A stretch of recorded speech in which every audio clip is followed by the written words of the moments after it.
महाकारुणी Tathagata Gautam Buddha, Bodhisattva doctor Babasaheb Ambedkar, क्रांतिबा Jyotiba Phule, Savitribai Phule, माता रमाई, माता यशोधरा आणि याच थोर महापुरुषांच्या विचारांची धुरा ज्यांनी स्वीकारली आणि त्याचा प्रचार प्रसार केला अशा सर्व आपल्या आदर्शांना मी प्रथम अभिवादन करते। आजच्या या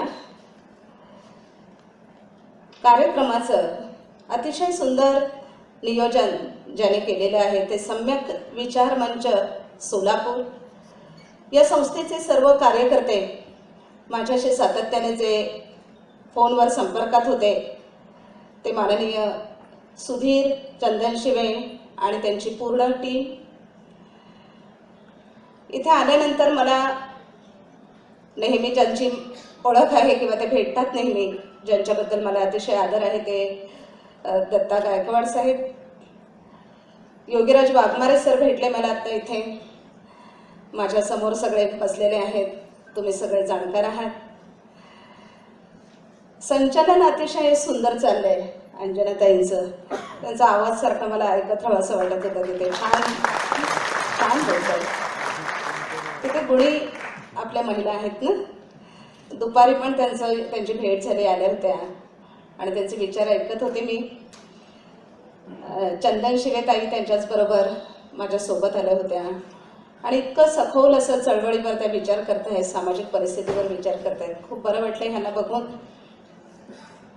इथे उपस्थित असलेल्या अपर्णा बनसोडेताई, अध्यक्षा या आजच्या या कार्यक्रमाच्या, आणि त्या आत्ताच बोलून गेल्या माननीय मनीषा फुलेताई, सामाजिक न्याय विभागाच्या उपायुक्त सोलापूरच्या।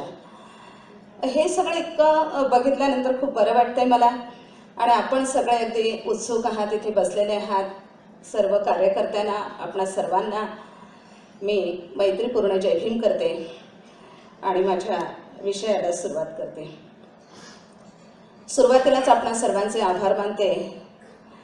त्याचं कारण असं की या सोलापूरच्या जयंतीविषयी मी अनेक वर्षापासून ऐकते मुंबईत। खूप छान, अगदी संपूर्ण महाराष्ट्रातली एक आदर्श जयंती म्हणून सोलापूरच्या जयंतीचं नाव घेतलं जातं। मला वाटलं नव्हतं की ह्या वर्षी मला स्वतःला या तुमच्या सोलापूरवासियांच्या मध्ये मला बोलता येईल, तुम्हाला भेटता येईल। पण अचानक त्या दिवशी सुधीरजींचा फोन आला आणि मी हो म्हणाले। येईपर्यंत माहिती नव्हतं, ते काल परवापर्यंत माहिती नव्हतं की ही जयंती। पुन्हा शंका कुशंका कुठे आहे, काय आहे, म्हटलं ती एकच होते ना, तिथेच आहे सोलापूरमध्ये, अजून दुसरी होत नाही असं माझ्या कानावर आहे, तर इथेच असणार असं मी सांगते। आणि आल्यापासून मी ऐकते, खूप मला आनंद झाला की या इतक्या सुंदर एक सांस्कृतिक ही जी घटना आहे त्याचा एक मी भाग बनले आहे। याचा मला स्वतःला खूप अभिमान वाटतो आहे आणि खूप मला आनंद वाटतो आहे। त्यासाठी मी तुमचे आभार मानते।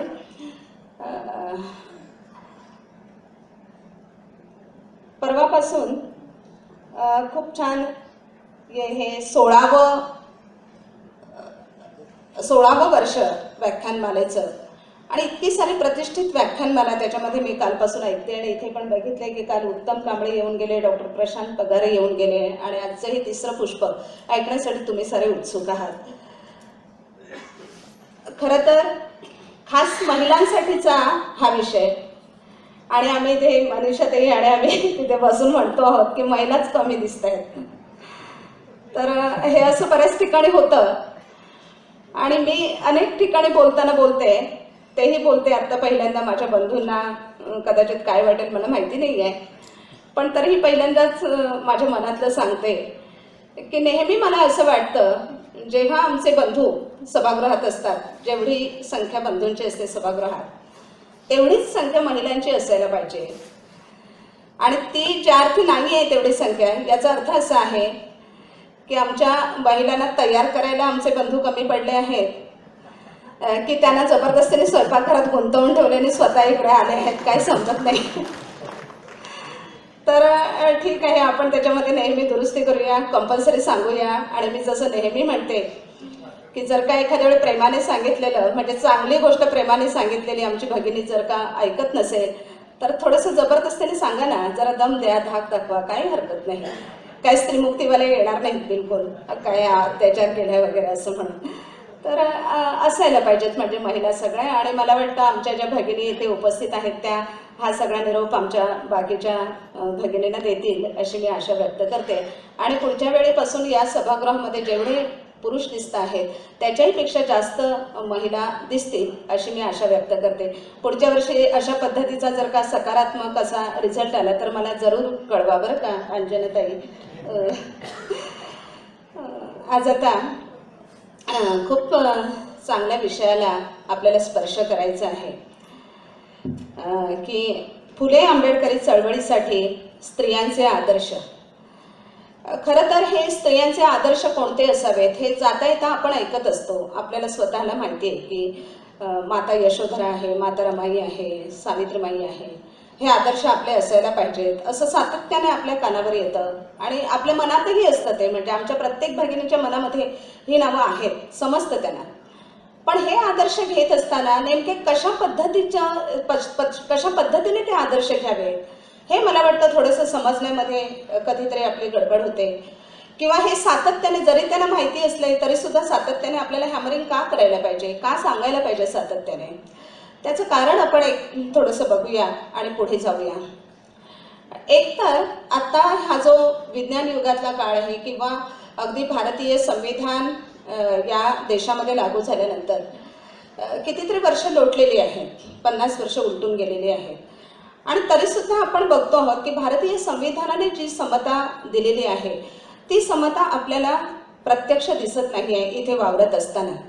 स्त्री पुरुष समतेबद्दल बोलायचं तरी सुद्धा तेच आहे. म्हणजे एकीकडे डॉक्टर बाबासाहेब आंबेडकरांनी दिलेले भारतीय संविधानातली जी समता आहे, स्त्री पुरुष हे यांचं एकच मूल्य आहे, एक मत एक मूल्य, व्यक्ती म्हणून त्यांचं मूल्य एक आहे, हे आपण सातत्याने सांगतो आहोत. पण प्रत्यक्ष आपल्याला दिसताना काय दिसतं आहे तर प्रत्यक्ष ही जी पूर्वीपासून चालत आलेली जी पुरुषप्रधान व्यवस्था आहे किंवा विषमतावादी व्यवस्था आहे, म्हणजे स्त्री पुरुष असा शब्दप्रयोग मी वारंवार याच्यासाठी वापरते आता किंवा तो येईल पुढे सुद्धा. त्याचं कारण असं की आजचा विषय आहे स्त्रियांच्या संदर्भातला, म्हणून याच्यावर आपल्याला फोकस करायचं आहे. पण हे बोलत असताना फक्त स्त्री पुरुष विषमता अशीच गोष्ट नाही आहे. ही विषमता म्हणत असताना सगळ्या प्रकारची विषमता आहे. माणसातली विषमता आहे, धर्माने जातीने निर्माण केलेली विषमता आहे. तर अशा पद्धतीने विषमतेने ग्रासलेलं अशी ही समाज व्यवस्था आपल्याला प्रत्यक्षात दिसते आहे.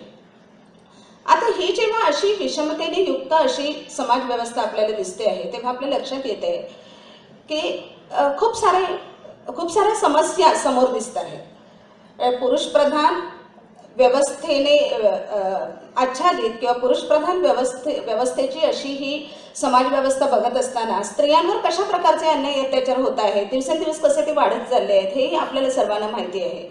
की स्त्री भ्रूण हत्या आहे, दिवसाढवळ्या अगदी लैंगिक अत्याचार होत आहेत, लहान मुलींना सुद्धा सोडलं जात नाही आहे, 70 वर्षाच्या नर्सवर सुद्धा बलात्कार केले जात आहेत. म्हणजे स्त्री आपण बघतो तिथे स्त्री कुठेच सुरक्षित नाही आहे. स्त्रीला माणूस म्हणून सन्मान दिला जात नाही आहे. ऑनर किलिंगच्या नावाखाली तिच्या विचार स्वातंत्र्याचा संकोच केला जातो आहे, निर्णय स्वातंत्र्यावर तिच्या गदा आणली जाते आहे. अशा सगळ्या चारही बाजूने आपण आता असं बघतो आहोत की स्त्रियांवरचे अन्याय अत्याचार अगदी वाढत चाललेले आहेत, कमी व्हायच्या ऐवजी ते वाढत चाललेले आहेत. आणि हे असं ज्यावेळी आपण पाहतो त्यावेळी एक भीतीदायक वातावरण आसपास निर्माण झालेलं आपण बघतो. अगदी कॉलेजमध्ये जाणाऱ्या आपल्या तरुण मुली सुद्धा घाबरतात, उशीर नको व्हायला, पटकन घरी यायला पाहिजे. म्हणजे त्यांना असं मोकळा अवकाश नाही आहे, मुक्त श्वास घेण्यासाठी मोकळा अवकाश नाही आहे. म्हणजे मी एका कवितेमध्ये असं म्हणते की नको कुणाचे बनूया दास, स्वातंत्र्याचे मिरवू श्वास, बुद्धतत्व समजू की बाई, बुद्धतत्व समजू की, सावित्रीच्या लेकी आम्ही सावित्रीच्या लेकी. म्हणजे आम्हाला असं वाटतं की आम्ही सावित्रीच्या लेकी आहोत, आम्हाला मुक्त श्वास घेऊ दे, तो आमचा हक्क आहे. पण आपण दिवसेंदिवस असं बघतो आहोत की ह्या विज्ञान युगाकडे आपण चाललेलो आहोत, शहरीकरण वाढत चाललेलं आहे. आणि असं असताना सुद्धा मुक्त श्वास आपल्याला घेता येईल अशा प्रकारचं वातावरण दिसत नाही. अशा वेळी ह्या आपल्या ज्या स्त्रिया आहेत, या मुली आहेत, तरुण मुली आहेत, त्या कुठेतरी संकोचल्यासारख्या होत्या आहेत. मुलगी जर का जन्माला आली तर तिचं भवितव्य काय असणार आहे असं प्रत्येक आईला भीती वाटते आहे. अशा वेळेला त्यांचा आत्मविश्वास कुठेतरी कमी कमी होतो आहे असं आपल्याला वाटतंय. आणि म्हणूनच हे जे वारंवार त्यांना सांगावं लागतंय, हे जे आदर्श त्यांना वारंवार सांगावे लागत आहेत, त्याचं कारण ते आहे की बाई, स्त्री म्हणून जरी तुझा जन्म झालेला असला, स्त्री म्हणून जन्माला तुला यावं लागलं, निसर्गाने जन्म दिलेला आहे स्त्री म्हणून, तरी सुद्धा त्याची भीती बाळगायची नाही, त्याचा न्यूनगंड बाळगायचा नाही. आणि आपण अगदी माणूस म्हणून खूप आत्मविश्वासाने जगायचं आहे. आणि माणूस म्हणून काही या समाजासाठी जे आपल्याला करायचं आहे ते आपल्याला अगदी आनंदाने करायचं आहे आणि एकदम अगदी तिटाईने करायचं आहे. म्हणजे अंतराळी या मारू भरारी कवेत घेऊ दुनिया सारी, आव्हाने पेलू की बाई आव्हाने पेलू की, सावित्रीच्या लेकी आम्ही सावित्रीच्या लेकी. या पद्धतीने आमच्यासारखे जे कविता करताना, साहित्य लिहिताना आम्ही जी स्वप्न बाळगतो की अशा पद्धतीची समाज व्यवस्था दिसायला पाहिजे, तर तसे हे विचार सगळीकडे रुजायला पाहिजेत. म्हणून हे आदर्श आपल्याला वारंवार सांगायला लागतात. आज मी हे आदर्श सांगत असताना अगदी आता जी अवस्था आहे समाजामध्ये, जे मगाशी म्हणाले की पुरुषप्रधान व्यवस्था आपल्याला प्रत्यक्षात दिसते आहे, आणि त्यामुळे कशी व्यवस्था, कशा पद्धतीचं जीणं जगावं लागतं आहे स्त्रियांना, तर अशाच पद्धतीची अवस्था अगदी घाबरून राहण्यासारखी अशी स्थिती अशी निर्माण झालेली होती याच्याही आधी. ती झाली नव्हती अशातला भाग नाही, याच्याही आधी तशी अवस्था झालेली होती की वैदिक संस्कृतीच्या उत्तरार्धामध्ये गार्गी मैत्रेयीचा जो कालखंड आहे त्याच्यानंतरची वाटचाल जर का वैदिक संस्कृतीची बघितली तर त्या वैदिक संस्कृतीच्या उत्तरार्धामध्ये स्त्री सुरक्षित नव्हती. आणि त्याच्यानंतर बुद्ध काळ आपल्याला दिसतो आहे. बुद्ध काळाच्या नंतर पुन्हा जेव्हा मनु संस्कृतीचा अंमल या देशामध्ये निर्माण झाला, तेव्हा सुद्धा आपण बघतो आहोत की तेव्हा तर त्याच्याही पेक्षा, म्हणजे वैदिक काळापेक्षाही भयानक अशा प्रकारची स्थिती या देशामध्ये निर्माण झाली की स्त्रीला अगदी जिवंत जाळले जाते, स्त्रीला अजिबातच निर्णय घेण्याची क्षमता नाही, वगैरे वगैरे. पण या सगळ्या परिस्थितीवर मात करून सुद्धा स्त्रियांनी आपलं जे स्थान आहे ते निर्माण केलेलं आहे या समाजामध्ये. आणि त्यांनी आदर्श दिलेला आहे की आपल्याला या अशी जरी परिस्थिती आली तरी सुद्धा आपल्याला कशा पद्धतीने काम करायला पाहिजे, समुदायासाठी कशा पद्धतीने आपल्याला जगायला पाहिजे, व्यक्ती म्हणून स्वतः जगत असताना सुद्धा समुदायासाठीची आपली जी कर्तव्य आहेत ती कशा पद्धतीने करायला पाहिजे, हे आपल्याला अगदी प्राचीन काळातल्या या स्त्रियांच्या जीवनाकडे नजर टाकली तरी सुद्धा आपल्याला हे सहज दिसतं. आणि त्याचा एक जीवन जगण्यासाठी आपल्याला आधार मिळतो किंवा आपल्याला ताकद मिळते की हो बाबा, त्यावेळेला सुद्धा अशी परिस्थिती असतानाही या स्त्रियांनी स्वतःचं जीवन असं सिद्ध केलेलं आहे, समृद्ध जीवन त्या जगलेल्या आहेत आणि स्वतःच्या समृद्ध जीवनाबरोबर इतरांनाही समृद्ध जीवन त्याने बहाल केलेलं आहे. तर मग आज सुद्धा आपल्याला काही खचून जाण्याचं कारण नाहीये, आज सुद्धा आत्मविश्वास आपल्याला गमावण्याचं काही कारण नाहीये. आजच्या या परिस्थितीमध्ये सुद्धा आपण जर का आपले कर्तव्य समजून घेऊन आपण काही स्वतः जगत समाजासाठी काही केलं, समुदायासाठी आपण योग्य पद्धतीने पावलं उचलली समुदायाच्या कल्याणासाठी, तर आपण सुद्धा ही समाज व्यवस्था जशी बाबासाहेब आंबेडकरांच्या अपेक्षित होती, बाबासाहेब आंबेडकरांना किंवा तथागतांना अपेक्षित होती, ज्योतिराव फुलेंना अपेक्षित होती, तशा पद्धतीची समाज व्यवस्था आपण आपल्या कृतीने निर्माण करू शकतो, आपण हातभार लावू शकतो. हा आत्मविश्वास त्यांच्यामध्ये यावा म्हणून या विषयावर आपल्याला सातत्याने बोलायचं आहे. मग अशा अंजनाताईंनी संचलन करताना सांगितलं बाबासाहेबांच्या तोंडचं एक वाक्य की समाजामध्ये स्त्रियांची प्रगती आणि स्त्रिया सुद्धा समाजाची प्रगती करण्यासाठी स्त्रियांचा सुद्धा हातभार असतो, स्त्रियांचं सुद्धा कर्तव्य असतं आणि स्त्रिया ते करतात. हेच आपण जर का अगदी प्राचीन काळापासून बघितलं, म्हणजे सिंधू संस्कृतीकडे मी अगदी वळते आहे आणि तिथून मी पुढे येते आहे की सिंधू संस्कृतीचा आपण जेव्हा अभ्यास करतो, तुम्ही सगळे अभ्यासू आहात इथे माझ्यासमोर, त्या सिंधू संस्कृतीचा अभ्यास तुमच्यापैकी सर्वांना माहिती आहे की त्या काळामध्ये शेतीचा शोध स्त्रीने लावलेला आहे. निरुती ही सर्वांची आदिमाय म्हणून आपण तिच्याकडे बघतो, तर तिने शेतीचा शोध लावलेला आहे, गणन पद्धतीचा शोध लावलेला आहे, शेतीच्या अवजारांचा शोध स्त्रीने लावलेला आहे. आणि अशा पद्धतीने या समाजाच्या जडणघडणीमध्ये, समाजाच्या प्रगतीमध्ये स्त्रीचा अगदी खूप मोठा हातभार आहे.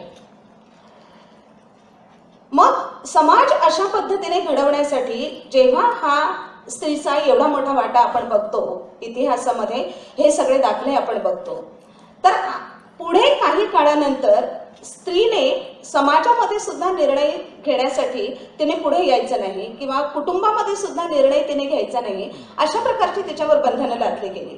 ती बंधनं कितपत आपण स्वीकारायची, कितपत त्या बंधनांना प्रमाण मानायचं, ज्या पद्धतीने सिंधू संस्कृतीपासूनचा आपण हा इतिहास बघतो आहोत, तो बघितल्यानंतर आपल्या लक्षात येतंय की हे आदर्श बघत असताना त्याच्याही नंतर वैदिक संस्कृतीच्या नंतरची जी बौद्ध संस्कृती आहे, त्या बौद्ध संस्कृतीमध्ये सुद्धा अशा कितीतरी स्त्रिया आहेत. आता मी त्या स्त्रियांवर थोडंसं जास्त फोकस टाकते, त्याच्यातल्या काही निवडक स्त्रिया मी तुमच्या समोर ठेवते आहे. तर या बौद्ध संस्कृतीमधल्या ज्या काही निवडक स्त्रिया आपण बघतो आहोत, त्यांचं जीवन बघितल्यानंतर सुद्धा आपल्या लक्षात येईल की त्यांनी कशा पद्धतीने आपलं या सगळ्यावर मात करत, सगळ्या अडचणींवर मात करत, त्या कशा पद्धतीने रूढींच्या विरुद्ध लढलेल्या आहेत. सगळ्या चुकीच्या ज्या परंपरा आहेत, त्या चुकीच्या परंपरा त्यांनी कशा पद्धतीने नाहीशा केलेल्या आहेत, आपल्या हक्कांसाठी त्या कशा आग्रही राहिलेल्या आहेत, हे आपण बघणार आहोत. आणि हे सगळं बघत असताना आपल्या लक्षात पहिल्यांदा येत्या त्या म्हणजे महाप्रजापती गौतमी. आपल्याला सर्वांना माहिती आहे की महाप्रजापती या बुद्धांच्या माता, सिद्धार्थाचं पालन पोषण त्याने केलं. म्हणजे सिद्धार्थांना जेव्हा बुद्धत्व प्राप्त झालं तेव्हा त्यांची माता किंवा पत्नी किंवा भगिनी असं कोणच नाही, या नातेसंबंधातून ते मुक्त झालेले आहेत. पण तरी सुद्धा महाप्रजापतीबद्दल आपण बोलताना असंच म्हणतो की ती बुद्धांची माता आहे. आनंदाने सुद्धा सांगितलेले ती तुमची माता नाही का, असं म्हटलेलं आहे. म्हणून त्यांचा दर्जा, महाप्रजापतीचा दर्जा अशा पद्धतीने आपण म्हणतो. या महाप्रजापतींचा इतिहास आपण बघितला तर आपल्या लक्षात येतं की महाप्रजापती ह्या काही जन्मदात्या माता नाहीत. महामायेने जन्म दिल्यानंतर, सिद्धार्थांना जन्म दिल्यानंतर 7 दिवसात महामायेचा मृत्यू झाला आणि त्याने ही जी त्यांची भगिनी आहे गौतमी, तिच्याकडे सोपवलं आपल्या मुलाला.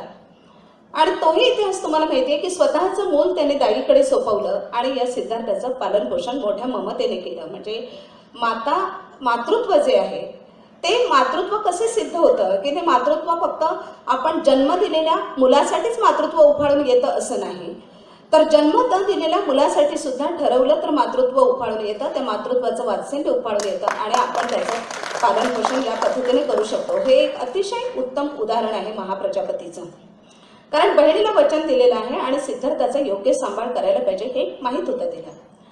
फक्त मातृत्वाच्या दृष्टीने महाप्रजापतीच्या जीवनाकडे बघायचं नाही आहे, हा एक पैलू झाला. जसं पुढे मी आता जिजाऊंच्या बाबत सांगताना सुद्धा हे स्पष्ट करून सांगणार आहे की मातृत्व हा एक पैलू झाला स्त्रीच्या जीवनाचा, तिथेच त्यांना गुंतवून नाही चालणार आहे. महाप्रजापतीच्या जीवनाचं हे जे मातृत्व हा पैलू मी पहिल्यांदा याच्यासाठी सांगितलंय की त्यांना ओलांडून परत महाप्रजापतीचं जीवन हे स्वतंत्र व्यक्ती म्हणून कसं विकसित झालेलं आहे. बघा, महाप्रजापती असं जे गौतमीला म्हटलं जातं त्याचं कारण असं की गौतमीचं प्रजेवर अतिशय प्रेम होतं. प्रजेचा आत्यंतिक विश्वास होता गौतमीवर, म्हणून गौतमीला महाप्रजापती असं म्हटलं जातं. ही एक गोष्ट. म्हणजे जसं मी मातृत्वाच्या बाबतीत सांगितलं तर इथेही प्रजेला सुद्धा त्या वात्सल्याच्या दृष्टीने बघत होत्या आणि तशा पद्धतीने प्रजेचा विचार करत होत्या. अशा ह्या महाप्रजापती जेव्हा शुद्धोदनाचा मृत्यू झाल्यानंतर महाप्रजापतीला वाटलं की आपण सुद्धा भिक्खुणी बनूया, भिक्खुणी संघाची स्थापना आपण करूया आणि आपलं जीवन समुदायासाठी वाहून घेऊया. म्हणजे जेव्हा सिद्धार्थ निघून गेले सर्व संघ परित्याग घेऊन, तेव्हा महाप्रजापतीला पण दुःख झालं होतं. शुद्धोदन महाप्रजापती ह्यांना दुःख झालं होतं. पण नंतर त्यांच्या लक्षात आलं की नाही, हे ठीक आहे, बुद्धत्व होऊन ते आले. त्यानंतर महाप्रजापतीला शुद्धोदनाचा मृत्यू झाल्यानंतर, शुद्धोदन राजांचा मृत्यू झाल्यानंतर महाप्रजापतीला असं वाटलं की आपण सुद्धा भिक्खुणी बनावं, आपल्याला सुद्धा हे जे सिद्धार्थाला जे ज्ञान प्राप्त झालं त्या मार्गाने आपल्याला सुद्धा जाता यावं, आपल्याला सुद्धा तो अधिकार मिळावा. आणि तीही घटना तुम्हाला माहीत आहे की महाप्रजापती 2दा गेलेल्या आहेत आणि तिसऱ्यांदा ज्यावेळी त्या गेल्या त्यावेळी चालत गेलेल्या आहेत, पाय त्यांचे धुळीने माखलेले आहेत. 500 स्त्रियांचा संघ होता त्यांच्याबरोबर, त्या स्त्रिया होत्या आणि त्याने पुन्हा आग्रह केला की आम्हाला सुद्धा भिक्खुणी संघ स्थापन करायची परवानगी द्या.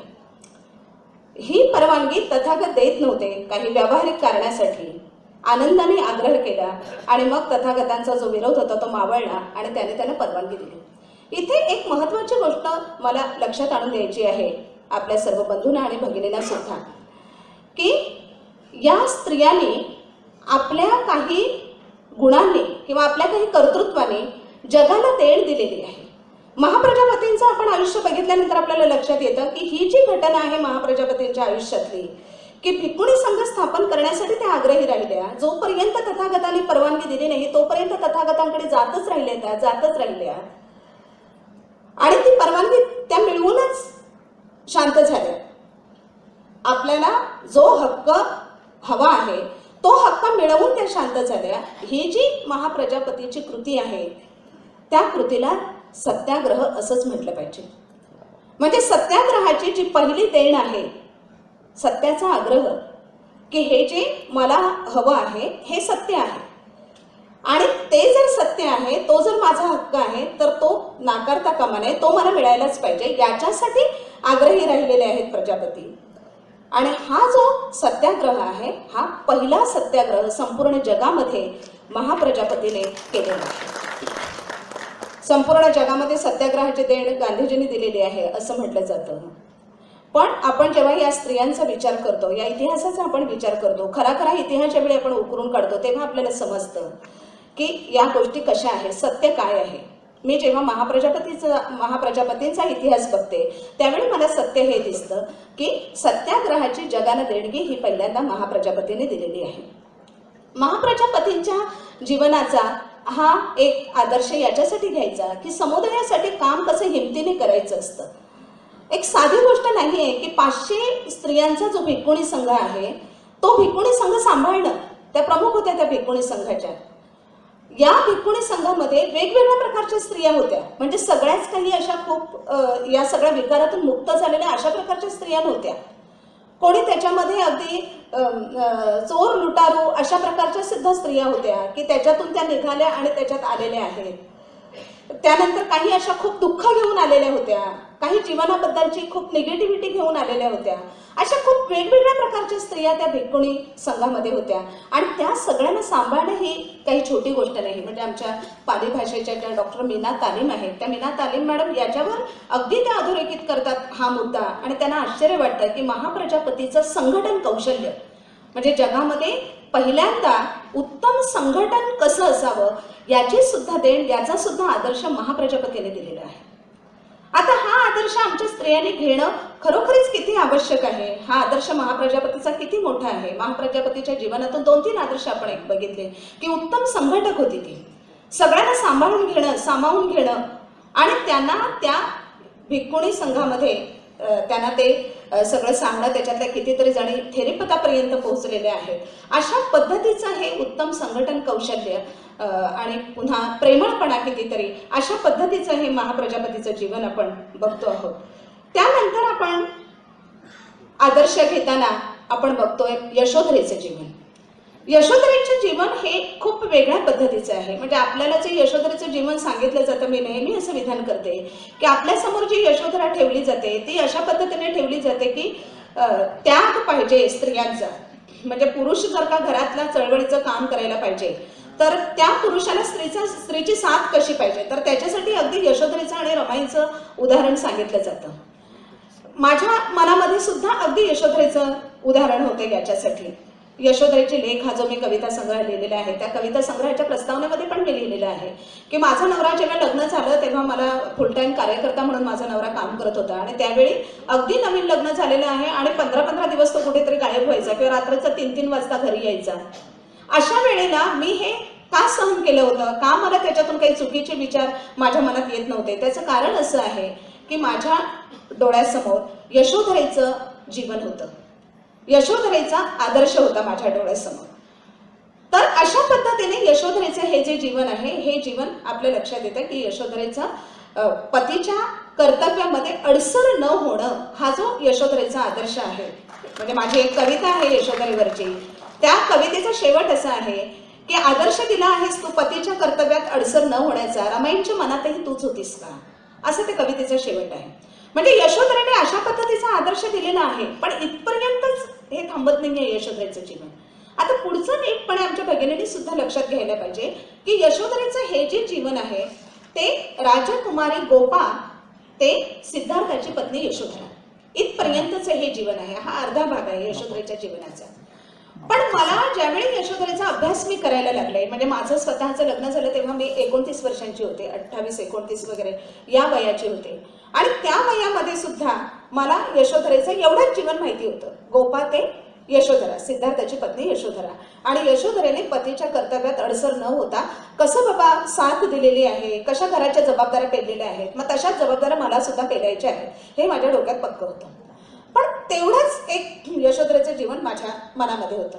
जेव्हा बुद्धिझमचा अधिक अभ्यास सुरू झाला, थेरी कथांवर मी लिहिलेला आहे, या सगळ्याचा जेव्हा अधिक अभ्यास सुरू झाला त्यावेळी माझ्या लक्षात आलं की अरे यशोधरेचं जे जीवन आहे हे यशोधरेचं जीवन फक्त एवढंच नाही आहे, हे अर्ध जीवन आहे. पुढचं जीवन आहे ते केवढं तरी आदर्शदायी आहे, केवढं तरी प्रेरणादायी आहे. आणि सगळ्यांसाठीच आहे ते, नुसतं स्त्रियांसाठी सुद्धा नाही तर पुरुषांसाठी सुद्धा ते अशा पद्धतीने प्रेरणादायी आहे. ते कसं आहे ते जीवन मी तुम्हाला सांगते यशोधरेचं.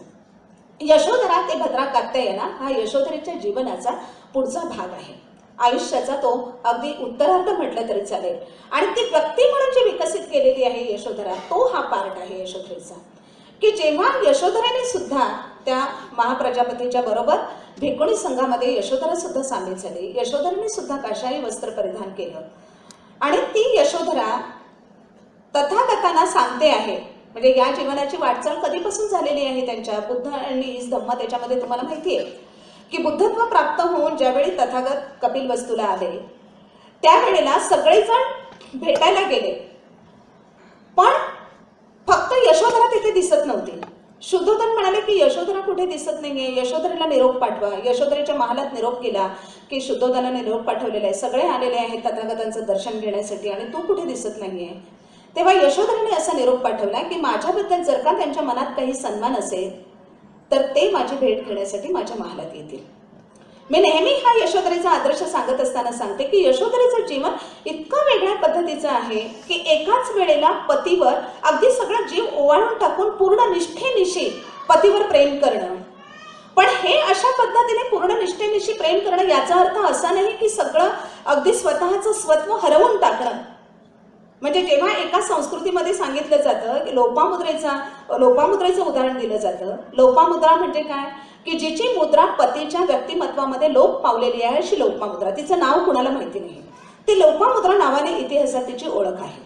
आणि ही लोपामुद्रा आम्हाला आदर्श सांगितली जाते स्त्रियांना की स्त्रीचं जीवन कसं असायला पाहिजे, तर हे असं असायला पाहिजे. तिने पतीचं जीवन म्हणजे तिचं जीवन, पतीच्या व्यक्तिमत्वामध्ये तिने स्वतःला लुप्त करून टाकायला पाहिजे. तिचं स्वतःचं स्वतंत्र अस्तित्व तिने अजिबात ठेवता कामा नये.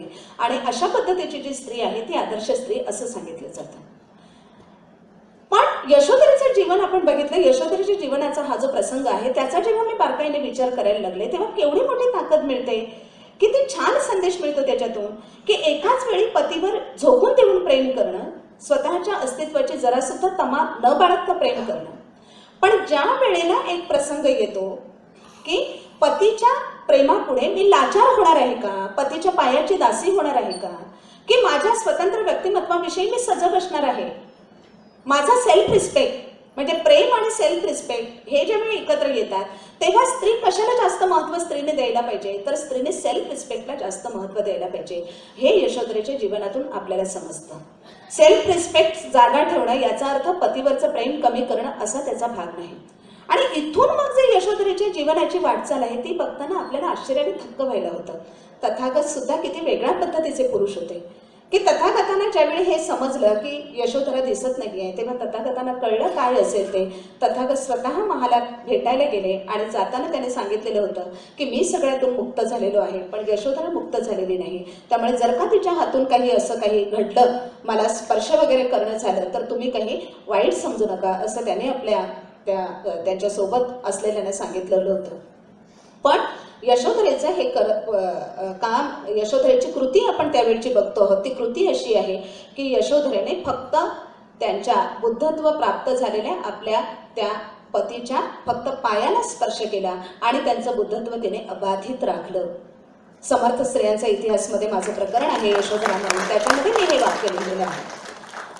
केवढी मोठी समजदार आहे यशोधरा, की जी 7 वर्ष पती जेव्हा बाहेर होता, राजमहाल सोडून बाहेर होता, त्या ज्ञान मिळवण्यासाठी स्वतःचं जीवन त्याने झोकून दिलं होतं. आणि त्यावेळी स्वतःचे केस काढले होते, स्वतः मातीच्या पात्रात एक वेळच जेवत होते, सुगंधी वस्त्र वगैरे सगळं त्याने त्याग केला होता सगळ्याचा. हे जेव्हा यशोधरेला महालात समजत होतं त्यावेळी यशोधरेने सुद्धा त्या सगळ्याचा त्याग केला होता. म्हणजे ही सोपी गोष्ट नाहीये. एका बाजूला सीतेचा आदर्श असतो की सीता रामाबरोबर वनवासात गेलेली आहे, तुम्ही सीतेसारखं म्हणायला पाहिजे. संशय घेतला पतीने तेव्हा अगदी तिने अग्निदिव्य केलेलं आहे, आणि अग्निदिव्य करूनही जेव्हा पतीने मान्य केलं नाही तेव्हा धरणी माते मला पोटात घे म्हणून ती धरतीच्या पोटात गडप झालेली आहे. हा आदर्श एका बाजूला. आणि दुसऱ्या बाजूला हा जो यशोधरेचा आदर्श आहे तो यशोधरेचा आदर्श कसा आहे बघा. म्हणजे त्याच्यात मी जे वाक्य लिहिले ते पुन्हा तुम्हाला मी सांगते इथे, की कुठे वनवासात राहून कांचन मृगाचा मोह झालेली सीता वनवासात आहे. वनवासात आहे म्हणजे विरक्ती तिला झालेली आहे, पण विरक्ती असताना सुद्धा हा कांचन मृगाच्या कातडीच्या चोळीचा मोह सीतेला पडलेला आहे. आणि दुसऱ्या बाजूला यशोधरा आहे की राजमहालात आहे, सगळे सुख अवतीभोवती आहेत, सगळे दिसत आहेत सुख, पण राजमहालात असताना सुद्धा ती विरक्तीने जगलेली आहे. म्हणजे ही जी एक सामर्थ्य लागतं मनाचं, हे सामर्थ्य कशा पद्धतीचं आहे यशोधरेचं. तर इथून म्हणून मी तुम्हाला सांगितलं की एकीकडे तिचा निर्णयामध्ये ती वाटेकरी होते आहे. तथागताने सांगते की तुमच्या जागी मी असते तरी सुद्धा मी हेच केलं असतं, तुम्ही अगदी बिंदास जा, मी तुमच्या आई वडिलांचा आणि राहुलचा सांभाळ करण्यासाठी मी राजमहालात राहते, इथपर्यंतची यशोधरा.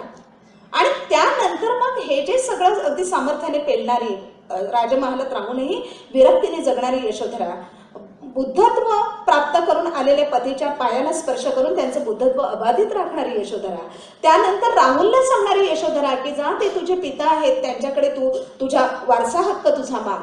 फाल्गुन पौर्णिमा अशी आहे की जी फाल्गुन पौर्णिमा आपल्याला काही पुरणपोळ्या करून त्या होळीला नैवेद्य द्या आणि प्रदक्षिणा घाला असा संदेश देत नाही फाल्गुन पौर्णिमा. फाल्गुन पौर्णिमा आपल्याला असा संदेश देते की फाल्गुन पौर्णिमा ही मातृत्वाच्या कसोटी क्षणाची पौर्णिमा आहे. आणि हे मातृत्वाचं कसोटी क्षण असं आहे की तुम्ही मुलाला काय वारसा देणार आहात, कोणता वारसा जोपासायला तुम्ही मुलाला सांगणार आहात. धनदौलतीचा वारसा, मटेरियलिस्ट धनदौलतीचा वारसा तुम्ही सांगणार आहात, की हा जो ज्ञानाचा वारसा आहे तो तुम्ही घ्यायला सांगणार आहात. यशोधरेने ज्ञानाचा वारसा मागायला सांगितला की तो वारसा हक्काने तुझ्याकडे येणार आहे, त्या तेजस्वी पुरुषाकडे जा, ते तुझे पिता आहेत आणि त्यांच्याकडे तुझा वारसा माग. आणि त्यावेळेला 7 वर्षाच्या राहुलला प्रवज्य मिळालेली आहे. यशोधरेने मोठ्या मनाने हा खरा वारसा घ्यायला राहुल चालला आहे असं तिने मानलं आणि तिने राहुलला दिलेलं आहे. फाल्गुन पौर्णिमा आपल्याला हा संदेश देते की कोणत्या प्रकारचा आदर्श आपण घ्यावा. मातृत्वाची कसोटी म्हणजे मातेच्या मनामध्ये काय असायला पाहिजे, मुलाला मी काय देणार आहे, कोणता आदर्श देणार आहे, मुलाची घडण मी कशी करणार आहे, कसं वाढवणार आहे त्याला, हा आदर्श आपल्याला ही फाल्गुन पौर्णिमा देते. त्यानंतरचा यशोधरेचा एक प्रसंग मी तुम्हाला सांगते आणि यशोधरा संपवते, पुढच्या स्त्रियांच्याकडे वळते. की त्यानंतर जेव्हा 78 वर्षांची होते यशोधरा, ती 78 वर्षांची यशोधरा 80 वर्षांचे तथागत झालेले असतात तेव्हा त्यांची शेवटची भेट आहे. त्या शेवटच्या भेटीतला संवाद तुम्हाला माहिती आहे की यशोधरा म्हणजे त्यावेळी ती भद्रा कात्यायना झालेली आहे, भिक्खुणी झालेली होती, थेरीपदापर्यंत पोहोचलेली होती आणि त्यावेळेला तिचं नाव भद्रा कच्चाना किंवा भद्रा कात्यायने या नावाने तिची इतिहासामध्ये ओळख आहे. पण ही ओळख सांगितली जात नाही, हे महत्वाचं आहे. तर 78 वर्षांची ही भद्रा कात्यायनी तथागतांच्याकडे जेव्हा येते, तथागतांची ती शेवटची भेट असते तिची आणि तथागतांची म्हातारी झालेली असते त्यावेळेला, ती आपला मृत्यू समीप आलेला आहे हे तिला माहीत असतं. त्यावेळेला ती तथागतांना सांगते की माझा उद्धार तुम्ही करा असं मी तुम्हाला सांगणार नाही, कारण माझा उद्धार करण्यासाठी तुम्ही मला समर्थ बनवलेलं आहे. अत्तदीपक स्त्रीकडे हा आदर्श असायला पाहिजे की माझा उद्धार करण्यासाठी कोणी पुरुष येणार नाहीये, कोणी भाऊ येणार नाहीये. आपल्या संस्कृतीमध्ये काय केलंय की कोणते सण निर्माण केलेत, भाऊबीजेसारखा सण निर्माण केलाय, रक्षाबंधनासारखा सण निर्माण केलाय. कशासाठी निर्माण केलाय हा सण की रक्षाबंधनामध्ये राखी बांधायची भावाने राखी बांधली की माझं संरक्षण करण्याची जबाबदारी त्याची, मी आपली शांत. कोणाचा हल्ला झाला काय झाला त्या चित्रपटामध्ये सुद्धा सांगितलं जातं, हल्ला झाला तर तिचे धडधाकट हातपाय आहे तरी सुद्धा ती काही हालचाली करत नाही. तर ओरडत राहते, बचाओ बचाओ म्हणून ओरडत राहते. आणि मग कोणता तरी हिरो येतो वाचवायला तिला, आणि तो जेव्हा वाचवायला येतो तो लढाई करतो त्यावेळी ही तिथल्या तिथे उड्या मारत किंचाळत असते की किल हिम म्हणून किंचाळत असते. पण स्वतःला काही तिला वाटत नाही की हातात एखादा दगड घ्यावा, तो मारावा त्याला आणि पिटाळावं, असं काही तिला वाटत नाही. कारण तिच्यावर हे संस्कारच दिलेले नाहीये, तिला हा आदर्शच सांगितलेला नाहीये की माझं जे संरक्षण आहे ते मला करायचंय, हे तिला सांगितलेलं नाही. नकळतपणे संस्कृतीच्या माध्यमातून तिच्यावर असं बिंबवलेलं आहे की तुझं रक्षण करण्यासाठी तू अबला आहेस, तू समर्थ नाहीयेस, तुझं रक्षण कोणत्या तरी नात्यातल्या पुरुषाने करायला पाहिजे, कधी बापाने करायला पाहिजे, भावाने करायला पाहिजे, पतीने करायला पाहिजे. आणि म्हणून ती कायम जेव्हा वाढत असते स्त्री म्हणून तेव्हापासून ती अशी अबला म्हणून वाढत असते. तिच्यामध्ये न्यूनगंड असतो, आपल्यामध्ये काही सामर्थ्य आहे हे तिला कळतच नसतं. अशा वेळेला हे जे भद्रा कात्यायनीचं जीवन आहे की जी तथागतानं सांगते की मला जे माझा उद्धार करण्यासाठी जे सामर्थ्य हवं आहे ते सामर्थ्य मला मिळालेलं आहे, तुम्हीच ते मिळवण्याचा मार्ग तुम्ही दिलेला आहे असं ती सांगते. आणि त्यामुळे माझा उद्धार मी करण्यासाठी समर्थ आहे. हा केवढा मोठा संदेश आहे स्त्रियांना. हा आदर्श आपल्या भगिनीने घ्यायला पाहिजे आणि आपल्या बंधूने सुद्धा लक्षात घ्यायला पाहिजे की आपल्या घराची आपली मुलगी जन्माला येते त्यावेळेला त्या मुलीला असा अवकाश निर्माण करून द्यायला पाहिजे तिला की ती आत्मविश्वासाने वावरायला पाहिजे. काही भीती घालता कामा नये, इथे जाऊ नको, तिथे अमकं काय करेल तमकं काय करेल, लक्ष द्यायला पाहिजे. पण तिला भीती घालून, तिला असं भीतीच्या छायेमध्ये स्त्रीत्वाची भीती घालून तिची वाढ खुंटता कामा नये. तिचं संरक्षण करण्यासाठी ती समर्थ व्हायला पाहिजे. ही इथे महत्वाची गोष्ट आहे. या यशोधरेचं जीवन सांगत असताना एक गोष्ट मुद्दाम आमचे बंधू आहेत तिथे त्यांच्यासाठी मी सांगते की यशोधरेच्या बाबतीत तथागताने असे उद्गार काढलेले आहे की उपकार करणारी, सुखदुःखामध्ये समानतेने वागणारी, संयम दाखवणारी व अनुकंपा करणारी अशी जी ती खरी नारी. पत्नीबद्दल इतके अगदी सन्मानाचे उद्गार काढणारा हा जो प्रसंग आहे हा इतिहासात बहुधा पहिला प्रसंग आहे. तथागताने आपल्या पत्नीबद्दल हे इतके सन्मानाचे उद्गार काढलेले आहेत. आणि म्हणूनच तथागतांच्या नंतर तथागतांचा आदर्श घेणारे, तथागतांना गुरु मानणारे जे डॉक्टर बाबासाहेब आंबेडकर आहेत, त्या डॉक्टर बाबासाहेब आंबेडकरांचं जीवन तुम्हाला माहिती असेल की बाबासाहेब आंबेडकरांनी आपल्या रामूचा कधीही अनादर केला नाही. त्यांचा थॉट्स ऑफ पाकिस्तानची अर्पण पत्रिका बघा, किती बोलकी अर्पण पत्रिका आहे. ती अर्पण पत्रिका वाचताना सुद्धा आपल्या डोळ्यात पाणी येतं की त्या रमाईबद्दल त्याने किती सुंदर त्या अर्पण पत्रिकेमध्ये लिहिलेलं आहे की जी कोसो दूर आहे पतीपासून, अशी चारित्र्य संपन्न, अशी सुखदुःखामध्ये अगदी सहभागी होणारी, स्वतःचा विचार न करणारी अशी जी आहे तिच्यासाठी मी आयुष्यातला काही वेळही देऊ शकत नाही असं ते म्हणतात. आणि ते अर्पण पत्रिकेमध्ये तिला तिच्या त्या सगळ्या सद्गुणांना ते पुस्तक ते अर्पण करताना ती जी वाक्य आहेत बाबासाहेब आंबेडकरांची, म्हणजे मला बाबासाहेब आंबेडकरांच्या बद्दल पण नेहमी आश्चर्य वाटतं की केवढे मोठे विद्वान डॉक्टर बाबासाहेब आंबेडकर.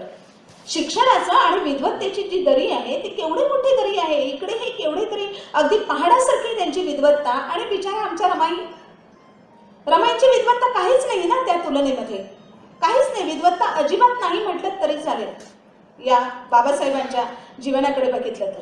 रमाई आपल्या साध्या सुध्या, पण अशा साध्या सुध्या रमाई ज्या कायम अशा दबलेल्या असायच्या, बाबासाहेबांच्या जीवाला कोणी धोका देईल का म्हणून सतत त्या भीतीमध्ये असायच्या, करुणेची अगदी मूर्ती अशा रमाबाई. कधी बाबासाहेबांच्या समोर कितीदा बोलले असतील, काय असतील आपल्याला काही माहिती नाही, पण अशा ह्या रमाई, त्या रमाईंच्या बद्दल बाबासाहेबांच्या मनामध्ये केवढा मोठा आदर.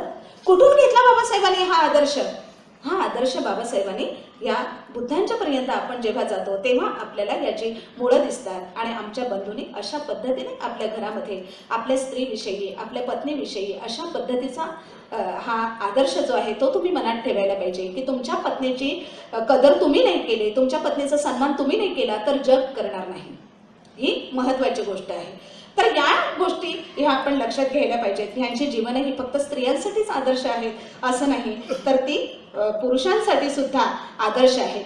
दुसरं यशोधरेच्या जीवनाकडे बघत असताना दुसरं एक मला अतिशय एक आश्चर्य वाटतं की थेरीनाथांचा ज्यावेळी मी अभ्यास केला, म्हणजे अजूनही करते आहे, पूर्ण नाही तो झालेला आहे, तर त्या थेरीनाथांच्या मध्ये बघत असताना कितीतरी 73 भिक्खुणींच्या 522 गाथा आहेत. पण या 73 भिक्खुणींच्या त्या ज्या गाथा आहेत त्या गाथेमध्ये एकही गाथा यशोधरेची नाही आहे. म्हणजे यशोधरा तिथपर्यंत पोहोचलेली होती, प्रत्यक्ष तथागताने सांगितलेलं आहे तिच्याबद्दल. कितीतरी वर्ष भद्रा कात्यायने ही कितीतरी वर्ष लोकांचं प्रबोधन करत फिरत होती. अशी ही केवढी तरी विद्वत्तापूर्ण, केवढी तरी ज्ञानी अशी ही भद्रा कात्यायनी, पण तिने स्वतःबद्दल लिहिलेली एक ओळ सुद्धा थेरीकथांमध्ये आपल्याला दिसत नाही. आता हे काय आहे? जेव्हा मी विचार करते तेव्हा माझ्या लक्षात येतं की यशोधरा जी आहे ती भद्रा कात्यायनी इथपर्यंत तिच्या जीवनाचा अगदी प्रवास झाला. जीवनाचं अगदी जे खूप मोठं ज्ञानाचं सर्वोच्च असं स्थान तिने अगदी तिथपर्यंत ती पोहोचली, अर्हतपदापर्यंत ती पोहोचलेली आहे. पण तरी सुद्धा यशोधरेला स्वतःबद्दल लिहावंसं वाटलं नाही, स्वतःबद्दल बोलावंसं वाटलं नाही. म्हणजे मीपणातून ती पूर्णपणे मुक्त झालेली आहे. मीपणातून मुक्त होणं ही सोपी गोष्ट नाही आहे. भली भली माणसं मीपणातून मुक्त होत नाहीत. विद्वान असतात, अगदी खूप मोठे तपस्वी असल्यासारखे ते वाटतात, काय काय, पण मीपणातून मुक्त होत नाही. मी मी मी असं आहे, मी सगळ्यावर मात केली, मी सगळ्यावर विजय मिळवला. पण यशोधरा ही या मीपणातून मुक्त झालेली आहे. हा एक आदर्श यशोधरेच्या जीवनातून आपल्याला दिसतो आहे की समुदायासाठी करायचं आहे आणि त्याच्यातून निघायचं आहे.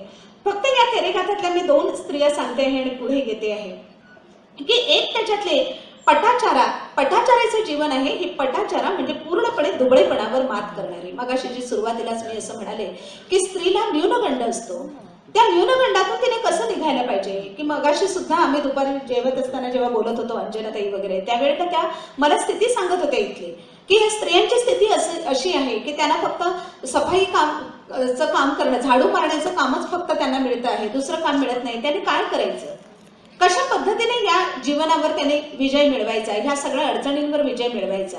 म्हणजे कुठेतरी माणूस खचून जातं ना, असहाय्यतेने माणूस खचून जातं की काय करता येईल, एवढं सगळं दारिद्र्य आलेलं आहे, काय करायचंय. अशा वेळेला थेरीकथातल्या ज्या स्त्रियांची जीवन आहे ती खूप अशी लक्षात घेण्यासारखी आहे. आता आपल्यापाशी संपूर्ण फक्त थेरीकथांवरच स्वतंत्र असतं व्याख्यान, त्यावेळी खूप त्यांची उदाहरणं मी घेते. आता फक्त ह्या 2 मी घेते आहे. त्याच्यातली एक पटाचारा की केवढी तरी दुःखाने पिचरेली, नोकराशी लग्न केलं, नोकराच्या प्रेमात पडली, श्रीमंत श्रेष्ठीची ही कन्या, पण नोकराच्या प्रेमात पडली, नोकराबरोबर पळून गेली आणि ते दारिद्र्य वाट्याला आलेलं.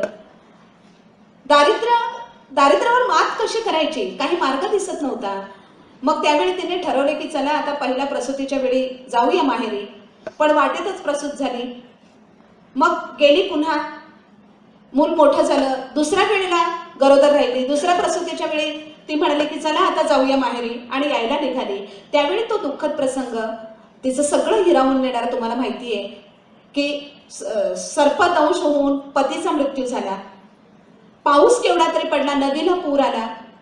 मग ती एकटी धडपडत चालत असताना त्याचे नुकतं जन्मलेलं बाळ होतं, त्याला गुंडाळलं तिने कापडात आणि नदी पार केली. मोठ्या मुलाला नदीच्या अलीकडे ठेवलं, त्याला म्हटलं की बाळाला मी ठेवून येते, नंतर तुला घेऊन जाते, तू इथेच थांब. आणि ते छोट्या बाळाला घेऊन गेली, नुकती प्रसूत झालेली ती, त्याला गुंडाळून त्या झुडपात ठेवलं आणि पुन्हा आली या मोठ्याला घेऊन. नदीच्या मध्यावर आल्याबरोबर तिच्या लक्षात आलं की ससाणा आलाय, तो त्या बाळाला झडप घालतो आहे.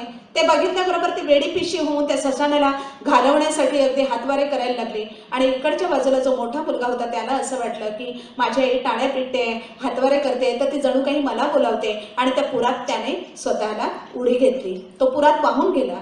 आणि इकडे ससाणा सुद्धा तिच्या मुलाला घेऊन गेला. पती मरून गेला, एका मुलाला ससाण्याने नेलं, एक मुलगा पुरात वाहून गेला. आणि ती अशी दुःखाने विभळ झालेली अगदी ती माहेरी आली बघायला. तर तिला समजलं, अगदी त्या सीमेवर आली तेव्हा तिला कळलं की तो जो पाऊस पडला, वादळ झालं, त्या वादळामध्ये, त्या पावसामध्ये तिचे भाऊ आणि आई वडील, तिचा भाऊ आई वडील हे तिघेही मरून गेले. म्हणजे काय झालं असेल, किती मोठा धक्का बसला असेल तिला. त्याच्यानंतर पटाचारा स्वतःच्या अंगावरचं वस्त्र ठेवायची सुद्धा तिला शुद्ध नव्हती, म्हणून तिला पटाचारा नाव पडलं. म्हणजे ह्या सगळ्या थेरींचं जीवन बघितल्यानंतर सगळ्यात जास्त दुःख जिच्या वाट्याला आलेलं आहे, सगळ्यात असहाय्य परिस्थिती, भयानक असहाय्य परिस्थिती जिच्या वाट्याला आलेली आहे की त्या परिस्थितीतून माणूस उठणंच शक्य नाही, अशी परिस्थिती वाट्याला आलेली आहे, अशी ही पटाचारा आहे. पण ज्यावेळी पटाचाराला तथागतांचा उपदेश ऐकायला मिळाला, तथागतांची वाणी तिच्या कानावर पडली, ती शुद्धीवर आली, कुणीतरी कपडे तिच्या अंगावर टाकले. आणि त्यानंतरचा पटाचाराचं जे जीवन आहे ते जीवन किती वेगळं आहे, केवढा मोठा आदर्श आहे तो. की पटाचाराचं वैयक्तिक जीवनातले सगळे नातेसंबंध आहेत, सगळे नातेवाईक माणसं मरून गेलेली आहेत. अशा वेळी जीवनाचा काय अर्थ, पण पटाचार्याने अशा वेळी ठरवलं की मला समुदायासाठी जगायचं आहे. पटाचार्याचं पुढचं जीवन असं आहे की ती कितीतरी दयाळू होती, केवढी तरी करुणामयी, म्हणून पटाचार्याचं नाव घेतलं जातं.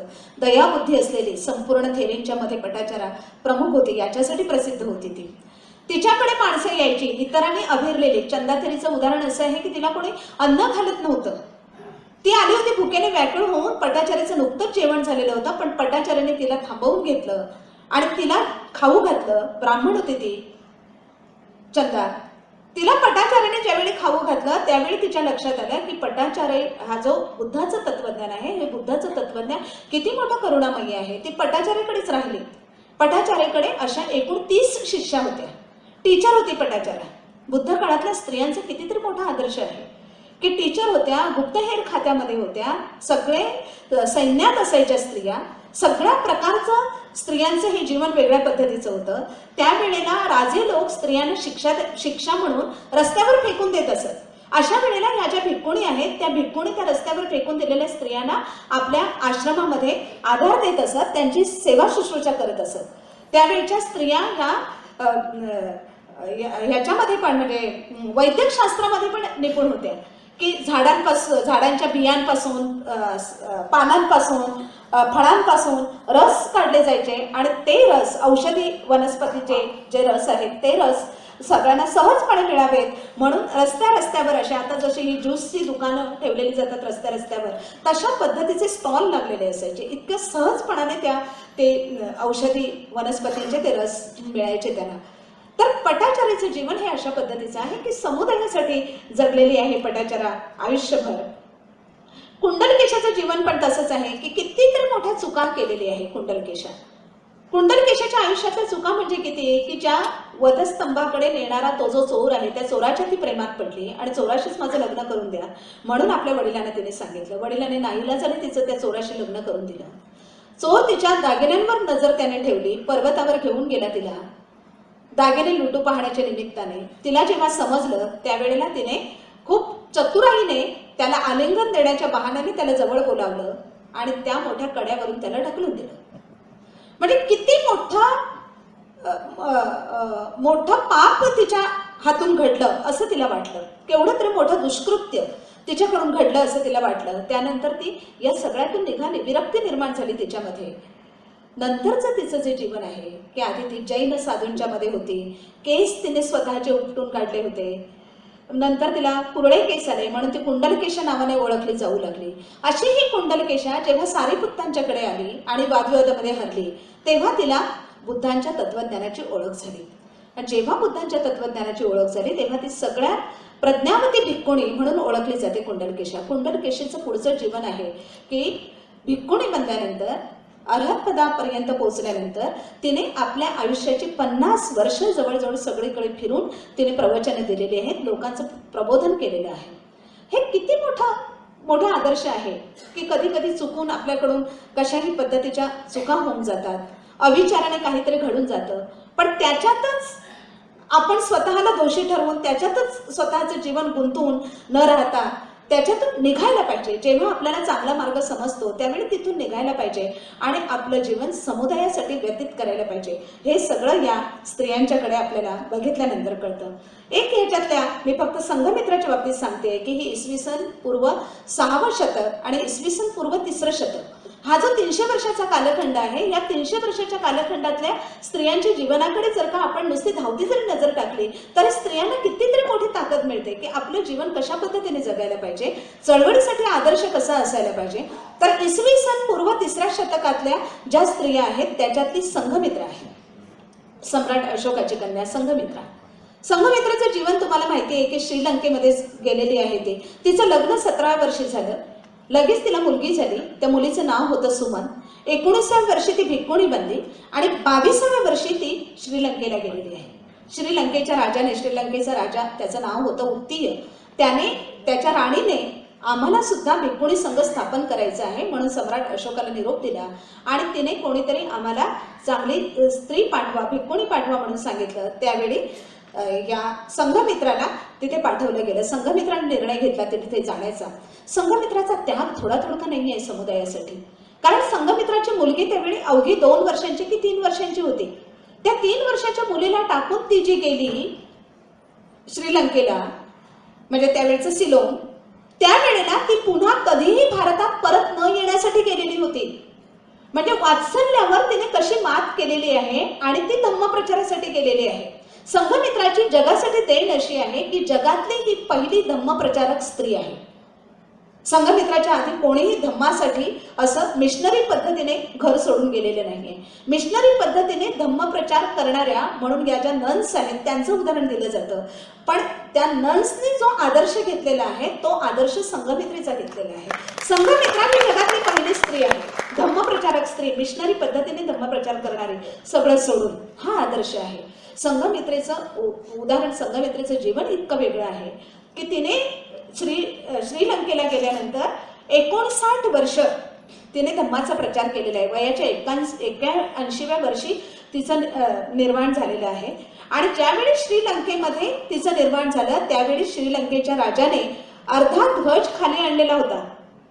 तिच्या अस्थींवर श्रीलंकेमध्ये स्तूप आहे. त्या स्तूपाचं नाव आहे थुप्पा रामपुरथ, हे त्या स्तूपाचं नाव आहे. आणि जगातला हा पहिला स्तूप आहे. म्हणजे जगात कुठेही स्त्रीच्या अस्थींवर स्मारक बांधलेलं नाहीये, कुठेच नाहीये. हे जगातलं एकमेव स्मारक आहे की जे एका धम्मप्रचारक स्त्रीचं स्मारक आहे. तिच्या अस्थींवर तो स्तूप उभारलेला आहे. भारतामध्ये मात्र संघमित्रेचं काहीच नाही, भारतामध्ये अस्तित्वच नाही. भारतामध्ये हे सगळं का लपवून ठेवलेलं आहे? म्हणजे गीता साने आपल्या पुस्तकामध्ये असा निष्कर्ष काढतात की कदाचित ह्या ज्या थेरींची सुखदुःख आहेत ती मानवीय सुखदुःख आहेत.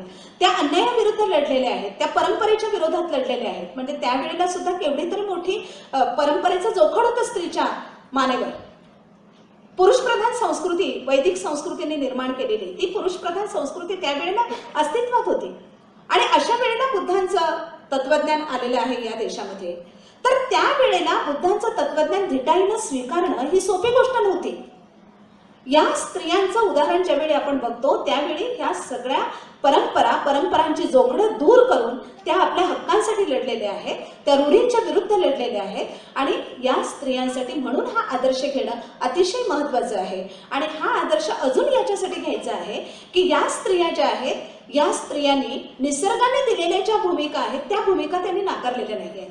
संपूर्ण थेरी गाथा जर का आपण बघितल्या तर त्याच्यामध्ये आपल्या लक्षात येतं की निसर्गाने दिलेली जी भूमिका, म्हणजे निसर्गाने स्त्रीला मातेची भूमिका दिलेली आहे, ती मातेची भूमिका नाकारलेली नाही त्यांनी. म्हणजे अलीकडे जेव्हा स्त्रीच्या हक्कांचा, स्त्रीच्या स्वातंत्र्याचा, रूढी परंपरांवर विजय मिळवायचा आणि स्त्रीच्या स्वातंत्र्याविषयी सजग राहायचं, असं ज्यावेळी पाश्चात्य स्त्री मुक्तीवाल्यांकडून तत्वज्ञान आलेलं आहे ते जेव्हा स्वीकारलं जातं तेव्हा एकीकडे असा एक सूर निघतो की मला माता नाही व्हायचंय. म्हणजे आता अलीकडे दीपिका पडुकोनचा जो माय चॉईस जो व्हिडिओ निघालेला आहे त्याच्याबद्दलचा गदारोळ तुम्ही ऐकता की माता व्हायचं की नाही हा चॉईस माझा आहे, मूल माझ्या पोटात वाढवायचं की दुसऱ्याच्या पोटात वाढवायचं हा अधिकार माझा आहे, असं स्त्री म्हणू लागलेली आहे.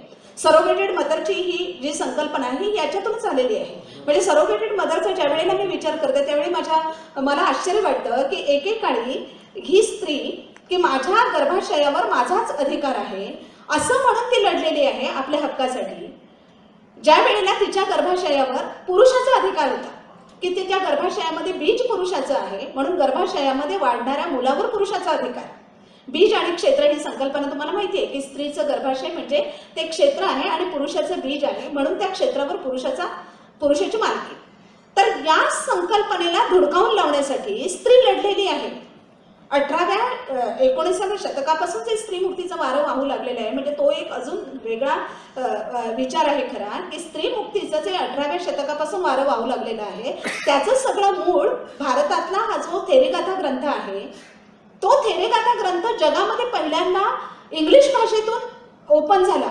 रिस डेव्हिड्सने 1818 मध्ये 1891 मध्ये हा आहे थेरीगाथा हा ग्रंथ आहे तो इंग्रजी भाषेतून तिने लिहिलेला आहे आणि तो पाश्चात्य जगतासाठी मग मोकळा झालेला आहे. या तत्वज्ञानाची ओळख झालेली आहे पाश्चात्य जगतामध्ये. आणि पाश्चात्य जगतामध्ये मग स्त्रियांच्या हक्कांसाठी जे सगळे लढे झालेले आहेत 8 मार्च हा स्त्री मुक्ती दिन वगैरे आपण बघतो आहोत त्याची पहिली सुरुवात झालेली आहे ती 1908 मध्ये झालेली आहे. रशियाच्या पेंटाग्रॉडमध्ये ज्या स्त्रिया रस्त्यावर उतरलेल्या आहेत आपल्या हक्कांसाठी, ती घटना आहे 1910ची. 8 मार्च 1910ची ती घटना आहे. म्हणजे इंडस्ट्रीयल ह्याच्यामध्ये काम करणाऱ्या ज्या स्त्रिया आहेत त्या समान वेतनासाठी रस्त्यावर आलेल्या आहेत. पण हा जो आहे हा कालावधी हा त्या दशकानंतरचा आहे, 1891, आणि त्यानंतरचा दशकभरामध्ये हे सगळे वारे स्त्रीमुक्तीचं तिथे वाहू लागलेले. स्त्रिया आपल्या हक्कांसाठी जगभरामध्ये उठाव केलेला आहे त्याने. जर्मनीची क्लारा झेटकिन, तिने कोपनहेगनमध्ये संपूर्ण जगभरातल्या सगळ्या स्त्रियांची परिषद घेतली होती तिने तिथे, आणि अशा पद्धतीने संपूर्ण जगभर आपल्या हक्कांसाठी स्त्रिया लढलेल्या आहेत किंवा आवाज उठवलेला आहे. त्याचं मूळ बघताना मला स्वतःला असं वाटतं त्या 1891 मध्ये हा जो रीस डेव्हिडचा ग्रंथ जो निघालेला आहे त्याच्याशी त्याचं नातं आहे असं मला स्वतःला अगदी खात्रीने वाटतं. आपण त्याच्यावर विचार करायला पाहिजे की हे सगळं ओपन झालं. पाली भाषेतला ग्रंथ इंग्लिशमध्ये आलेला आहे. पहिल्यांदा तो आर पिशेलने काढला, त्याच्यानंतर रीस डेव्हिड्सने काढलेला आहे, त्यानंतर कॅथरीन ब्लॅकस्टोनने त्याच्यावर लिहिलेलं आहे, आणि आता भारतीय भाषांमध्ये सुद्धा त्याच्यावर खूप सारं लिखाण उपलब्ध आहे. तर गीता सालेंचं मत असं आहे की भारतामध्ये याच्यावर जे विस्मृतीचा पडदा टाकला गेला त्याचं कारण असं आहे की स्त्रियांची जी सुखदुःख आहेत, थेरीगाथातल्या स्त्रियांची सुखदुःख आहेत ती मानवी सुखदुःख आहेत, रूढींविरुद्ध ते झगडलेले आहे, आणि ही मानवी सुखदुःख आहेत त्याच्यावर त्यांनी विजय मिळवलेला आहे. ते इथल्या समाज धुरीणांना लोकांच्या समोर आणायचं नव्हतं, विशेषतः आमच्या स्त्रियांच्या समोर ते आणायचं नव्हतं. कारण त्यांना स्त्रिया ह्या आपल्या सुखदुःखासह जगणाऱ्या हव्या होत्या. स्त्रिया ह्या स्वतःचं आयुष्य हे कुणातरी पुरुषावर अवलंबून आहे. मी पुरुषाच्या संरक्षणासाठी मला जगायचं आहे. जसं मनुस्मृतीमध्ये म्हटलेलं आहे की तिने लहान असताना पित्याच्या आज्ञेत राहायचं, तरुण असताना पतीच्या आज्ञेत राहायचं, आणि म्हातारपणात तिने पुत्राच्या आज्ञेत राहायचं. न स्त्री स्वातंत्र्यम अर्हती. तर हे जे आहे हे सगळं तसंच कायम राहावं म्हणून याने या ज्या थेरीगाथातल्या स्त्रिया आहेत त्या थेरीगाथातल्या स्त्रियांच्या इतिहासावर पडदा टाकलेला होता. पण असा इतिहासावर पडदा टाकला म्हणून काय उकरून काढायचं थोडं राहतं. म्हणजे माझ्या या कवितेमध्ये मी म्हणते की आम्ही उत्खननात दंग आहोत, फुले आणि बाबासाहेबांच्या आम्ही वारसदार आहोत, आणि आम्ही उत्खननात दंग आहोत, फुले आणि आंबेडकरांच्या पावलावर पाऊल टाकत आहोत. तर असं हे म्हणजे तशीच्या तशी कविता मला तुम्हाला सांगता आली नाही, पण त्याचा आशय असा आहे की फुले आंबेडकरांनी हे जे बुद्ध काळातलं हे जे सगळं जीवन होतं ते सगळं जीवन दडपून टाकलं होतं. ते बाबासाहेब आंबेडकरांनी उकरून काढलं ना. या देशामध्ये शिवाजी महाराजांचा इतिहास दडपून टाकला होता, तो फुलेने उकरून काढला ना. फुलेने हे सगळं उकरून काढलं, दडपून काढलेलं, बाबासाहेबांनी उकरून काढलं. बुद्धांची ओळख आम्हाला बाबासाहेबांनी करून दिली, म्हणून आम्हाला हे सगळं बुद्धांचं तत्वज्ञान पुन्हा एकदा नव्याने अभ्यास करता येतोय. त्याच्यासाठी बाबासाहेबांचे केवढं तरी ऋण आहे आपल्यावर की याची ओळख आम्हाला बाबासाहेबांनी करून दिलेली आहे. बाबासाहेबांनी आपल्या आयुष्याच्या उतारवयामध्ये 2 गोष्टी या देशाला दिलेल्या आहेत, केवढ्या तरी 2 अनमोल गोष्टी दिलेल्या आहेत. त्याच्यातलं एक म्हणजे भारतीय संविधान, आणि दुसरी गोष्ट बुद्धांची ओळख आपल्याला करून दिलेली आहे. नाहीतर आपल्याला बुद्धांची ओळख नसती झाली, आपलं जीवन इतकं समृद्ध नसतं झालं, मी इथे आत्मविश्वासाने उभी नसते राहिले. हा आत्मविश्वास मला दिलेला आहे त्या बुद्ध काळातल्या स्त्रियांनी दिलेला आहे. आणि त्याच्यातून मग पुढे गेल्यानंतर आपल्याला दिसतं आहे की पुढे मी येते आहे आता थोडीशी भरभर की शिवकाळाकडे आपण येतो आहोत, म्हणजे जिजाऊंच्याकडे आपण येतो आहोत. जिजाऊंच्याकडे येताना सुद्धा आपल्याला लक्षात येतं, जिजाऊंचं जीवन बघितल्यानंतर आपल्याला लक्षात येतं की जिजाऊंनी स्वतःचा जो वारसा आहे, स्वतःच्या जीवनाचा वारसा आहे, तो मातृसत्ता किंवा स्त्रीच्या अंगी कर्तृत्व असलेला असा सिंधू संस्कृतीचा वारसा आहे, बुद्ध काळाचा वारसा आहे. आपल्याला याचा विचार करायला पाहिजे की संभाजीने जो बुद्धभूषण ग्रंथ लिहिलेला आहे तो काय सांगतो आपल्याला, किंवा शिवरायांचं जे अष्टप्रधान मंडळ आहे ते आपल्याला काय सांगतं. शिवाजी महाराजांनी जो भगवा झेंडा घेतलेला आहे आपल्या राज्यासाठी तो आपल्याला काय सांगतो. ह्या खुणा आपल्याला कुठे नेऊन सोडतात, या खुणा आपल्याला बुद्ध संस्कृतीशी नेऊन सोडतात. म्हणजे हे नातं बुद्ध संस्कृतीशी आहे. बुद्ध संस्कृतीशी असलेलं हे जे जिजाऊंचं नातं आहे ते जिजाऊंचं नातं आपल्या पुढे ओपन कुणी करत नाही. जिजाऊंचं आयुष्य आपण बघितलं, जिजाऊंचं जीवन बघितलं तर आपल्या लक्षात येतं की जिजाऊंना सुद्धा फक्त राजमाता जिजाऊ, आदर्श माता कशी घडावी, आदर्श माता कशी असावी तर जिजाऊंसारखी असावी. स्त्रियांनी जिजाऊंचा आदर्श घ्यावा आणि आपल्या घराघरामध्ये शिवाजी घडवावा असं सांगितलं जातं स्त्रियांना. पण जिजाऊंना इथपर्यंतच ठेवायचं का आपण सीमित. जिजाऊंनी शिवरायांना घडवलंच पूर्णपणे, आणि पूर्णपणे अगदी 100% त्याचं सगळं सगळं कर्तृत्व हे आपल्या जिजाऊंच्याकडे आहे ना, कोणी दादोजी कोंडदे किंवा अजून कोणाकडे आहे. ते फक्त आणि फक्त जिजाऊंच्याकडेच आहे. हे शिवाजी महाराजांनी जिजाऊंनी घडवलेलं आहे. पण इथपर्यंत जिजाऊंचं कर्तृत्व आपण लक्षात घेणार आहोत का? जिजाऊंचं कर्तृत्व याच्याही पलीकडे आहे. हे कसं आहे? जसं मगाशी मी तुम्हाला सांगितलं की त्या थेरी गाथांच्या मधला आपल्याला संदेश असा मिळतो की त्यांनी आपल्या निसर्गाने दिलेल्या ज्या भूमिका आहेत त्या भूमिका त्यांनी नाकारल्या नाही. म्हणजे मातृत्व त्यांनी नाकारलं नाही. जसं आताच्या याच्यामध्ये मातृत्व नाकारलं जातं. मागाचा मुद्दा सांगताना मला वाटतं तो अर्धवट माझा राहिला चुकून, की सरोगेटेड मदरचा मुद्दा, की सरोगेटेड मदरमध्ये सुद्धा असंच झालंय की बाईचं गर्भाशय आणि त्याच्यावर मालकी दुसऱ्याच कोणाची तरी. म्हणजे हे जे पहिल्यांदा होतं ज्याच्यासाठी स्त्रीने, ज्या हक्कासाठी स्त्रीने लढा दिला तो हक्क परत आपल्या आपण या विज्ञान युगाच्या नावाखाली, स्त्री मुक्तीच्या नावाखाली पुन्हा आपल्या आपण तो हक्क तिने गमावून बसली. तो या सरोगेटेड मदरच्या संकल्पनेतून आपल्याला हे लक्षात येतं. ही संकल्पना सुद्धा अशीच आहे की स्त्रीच्या गर्भाशयावर तिची मालकी नाही आणि ते कितीतरी धोकादायक आहे. तर सांगायचा मुद्दा असा इथे, हे उदाहरण एवढ्यासाठी सांगितलं की आजच्या काही स्त्रिया आहेत, स्त्री म्हणून स्वतःच्या अस्तित्वाचा विचार करतात. त्यावेळेला जर का मातृत्व मला मिळालं, मातृत्व जर का मी घेतलं, माझ्या गर्भाशयातून जर का मूल जन्माला आलं तर काहीतरी माझ्या फिगरवर परिणाम होईल वगैरे अशी काहीतरी एक विचारसरणी आहे आणि याला तर माय चॉईस म्हणतात. पण हा माय चॉईस असू नाही शकत. निसर्गाने काही भूमिका दिलेल्या आहेत, त्या निसर्गाने दिलेल्या भूमिका आम्हाला बजावायलाच पाहिजेत. निसर्गाने आम्हाला मातृत्वाची भूमिका दिलेली आहे तर मातृत्वाची भूमिका आम्हाला बजावायला पाहिजे. पण त्याचबरोबर लक्षात हे घ्यायला पाहिजे, अगदी कटाक्षाने हे लक्षात घ्यायला पाहिजे की मनुस्मृतीने मातृत्वाच्या भूमिकेतच स्त्रीला गुंतवून ठेवलेलं आहे आणि तिचा व्यक्तिविकास खुंटून टाकलेला आहे पूर्णपणे. तर थेरी गाथा आम्हाला असं सांगतात की मातृत्वाच्या भूमिकेमध्ये मला गुंतून राहायचं नाहीये, मला त्या भूमिकेतून वेळीच बाहेर पडायचं आहे. मातृत्वाची भूमिका बजावली, ठीक आहे, माझं कर्तव्य बजावलं. मुलं थोडीशी मोठी झाली की आमच्या बायांनी घराच्या बाहेर निघायला पाहिजे, समुदायासाठी आपलं जीवन करायला पाहिजे. पण आमच्या स्त्रिया काय करतात की मूल मोठं झालं, त्याचं लग्न झालं तरी सुद्धा सासूच्या भूमिकेतून त्या राखणच करत राहतात आपल्या नवऱ्याची, आपल्या मुलाची. अरे बाबा, लग्न झालंय मुलाचं, त्याच्या सुखदुःखात वाटेकरी होण्यासाठी त्याची बायको, त्याची जोडीदार आलेली आहे त्याच्याबरोबर. आता तू निघ ना त्या सगळ्या मोहातून, आता तू दूर हो ना त्याच्यापासून. तू तुझं आयुष्य अजून समुदायासाठी घालव, अजून वेगळं काहीतरी कर. पण नाही, आमच्या बाया त्याच्यातच गुंतून राहतात आणि मग सासू सुनेचा संघर्ष सुरू होतो. त्या सासू सुनेचा संघर्ष सुरू होण्याचं मूळ कारण हे आहे, कोणी तिथे सासू चूक नसते किंवा सून चूक नसते. मुलावरचा अधिकार वेळीच आईने काढायचा असतो. त्याच्यातून त्या आयुष्याच्या त्या आईपणाच्या भूमिकेतून तिने वेळीच बाहेर निघायला हवं असतं आणि तिने आपली जी भूमिका आहे समुदायासाठी काम करायची भूमिका, ती समुदायासाठी काम करायच्या भूमिकेमध्ये तिने शिरायला पाहिजे आणि समुदायासाठी काम करता करता स्वतःच्या व्यक्तिमत्वाचा विकास करायला पाहिजे. जसं आपण थेरी गाथांमध्ये बघतो आहोत की भद्रा कात्यायनी नंतर महाप्रजापती गौतमी ह्या कुणाची आई आणि कुणाची पत्नी म्हणून त्यांची ओळख नाहीये इतिहासात. इतिहासात त्यांची स्वतःची स्वतंत्र ओळख आहे. अशी ही स्वतःची स्वतंत्र ओळख, स्वतःची स्वतंत्र आयडेंटिटी निर्माण करायला पाहिजे. तो आदर्श इथे दिलेला आहे. तोच आदर्श आपण जिजाऊंच्या पाशी बघतो आहोत की जिजाऊंच्या बद्दल बोलत असताना मी स्वतः कधीही माता जिजाऊ असं म्हणत नाही. मी नेहमी राज्य निर्माते जिजाऊ असं शब्दप्रयोग वापरते जिजाऊंसाठी. कारण जिजाऊने राज्य निर्माण केलेलं आहे, सोपी गोष्ट नाहीये. शिवाजी महाराज छोटे होते.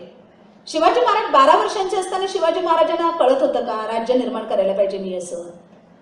शिवाजी महाराजांना हे कोणीतरी सांगायला लागले ना, कोणीतरी स्वप्न द्यायला लागली, ती कोणीतरी त्याच्यातल्या क्षमतांची जाणीव करून द्यावी लागली आणि ही त्यांच्यातल्या क्षमतांची जाणीव करून दिली जिजाऊने.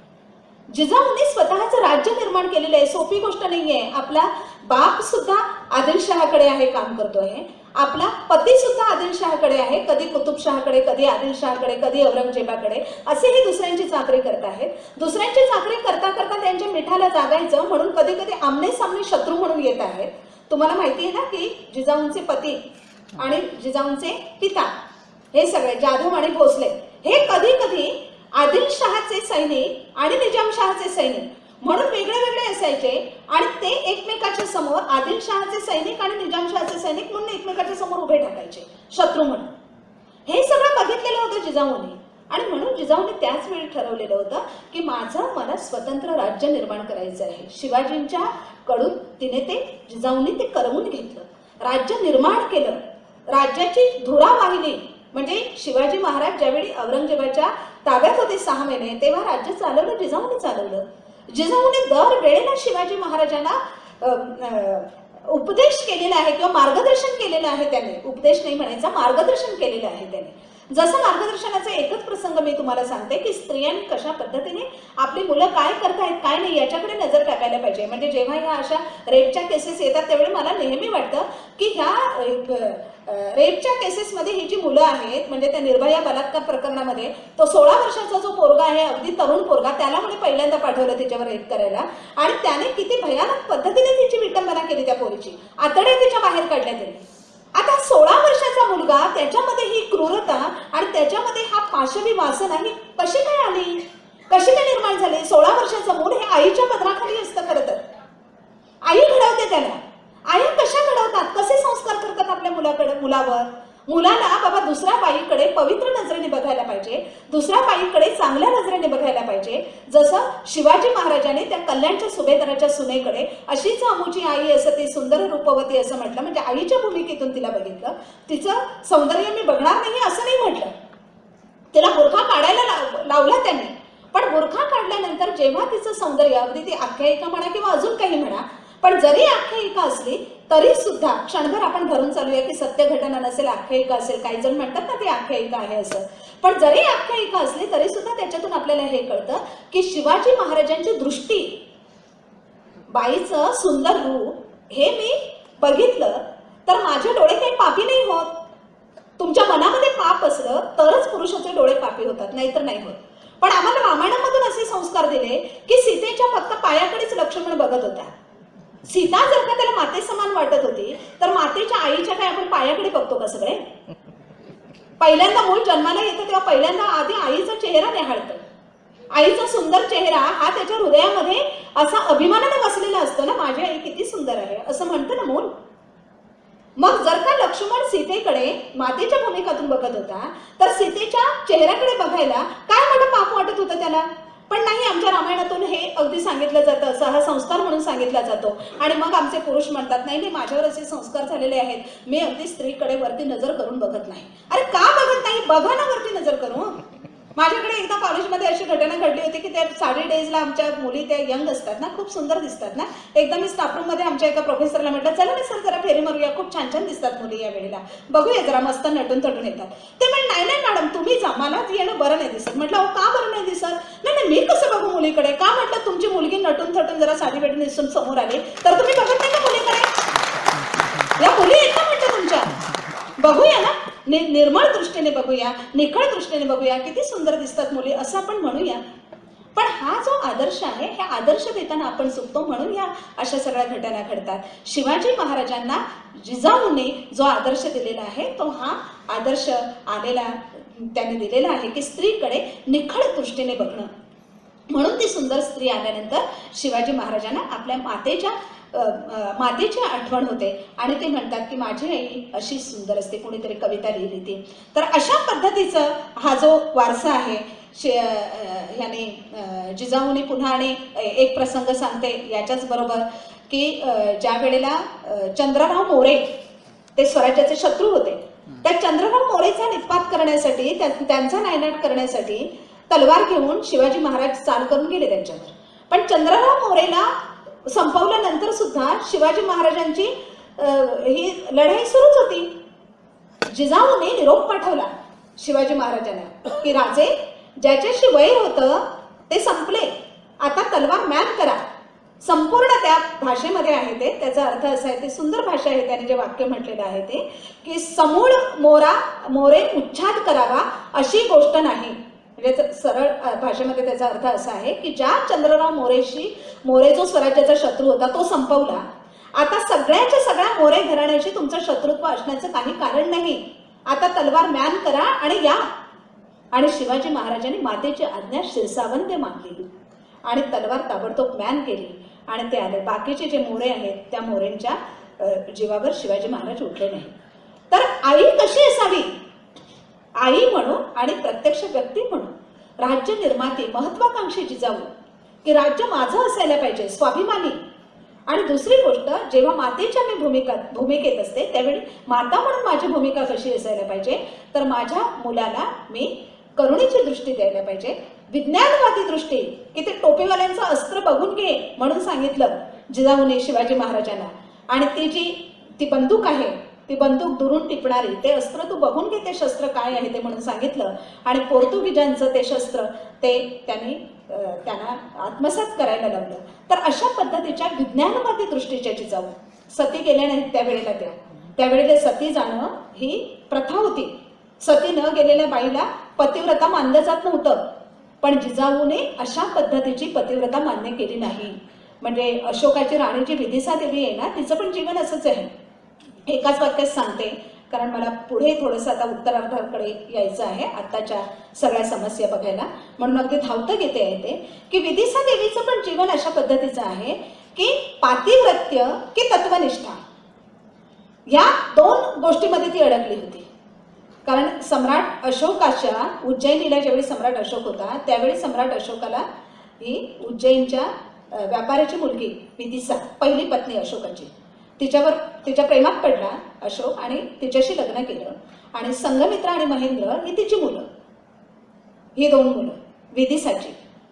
तर त्यानंतर मग असं झालं की इकडे पाटलीपुत्राला सम्राट अशोकाचे वडील मृत्यूशय्येवर आहे, राजा बिंदुसार मृत्यूशय्येवर आहे असं कळलं, तेव्हा तो निघाला यायला इकडे. तोपर्यंत इकडे पंडाळी माजली होती. 99 भाऊ ते एकमेकामध्ये हे करत होते. त्यांचा वध करून सम्राटाने ते राजेपद घेतलं. त्यानंतर एका विहारामध्ये भिक्खूंच्या कत्तली झालेल्या होत्या. ते ज्यावेळी विदिशेला समजलं त्यावेळी ती खूप दुःखी झाली, कारण ती बुद्धाच्या तत्वज्ञानाची फॉलोअर होती. ती खूप दुःखी झाली. विहारामध्ये अशोकाच्या राज्यामध्ये, अशोकाच्या अधिपत्याखाली असलेल्या राज्यामध्ये एका विहारात भिक्खूंचे कत्तल होते. हे तिला सहन झालं नाही आणि म्हणून तिने अशोकाशी असलेले आपले संबंध तोडून टाकले. तिने निरोप देऊन टाकला, दोन्ही मुलांना पाठवून दिलं. म्हणजे त्यावेळी संघमित्रा अवघी 3 वर्षाची होती. 3 वर्षाच्या संघमित्रेला आणि महेंद्रला सम्राट अशोकाकडे पाठवून दिलं आणि ती म्हणाली की मी पुन्हा तुझ्याकडे कधीही येणार नाही. पुन्हा आयुष्यभर तिने अशोकाचं अजिबात तोंड बघितलं नाही. म्हणजे नंतर अशोक किती बदलला, अशोक धम्मासोक झाला, तरी सुद्धा अशोकाकडे ती पुन्हा गेली नाही, कारण तिची तत्वनिष्ठा. ती त्यानंतर स्तूपाच्या पूजेला लागलेली होती विदिशा. तर अशा पद्धतीचं हे जे जीवन आहे आपण बघतो, म्हणजे पातिव्रत्य आणि तत्वनिष्ठा. तर तिने तत्वनिष्ठेला महत्व दिलेलं आहे.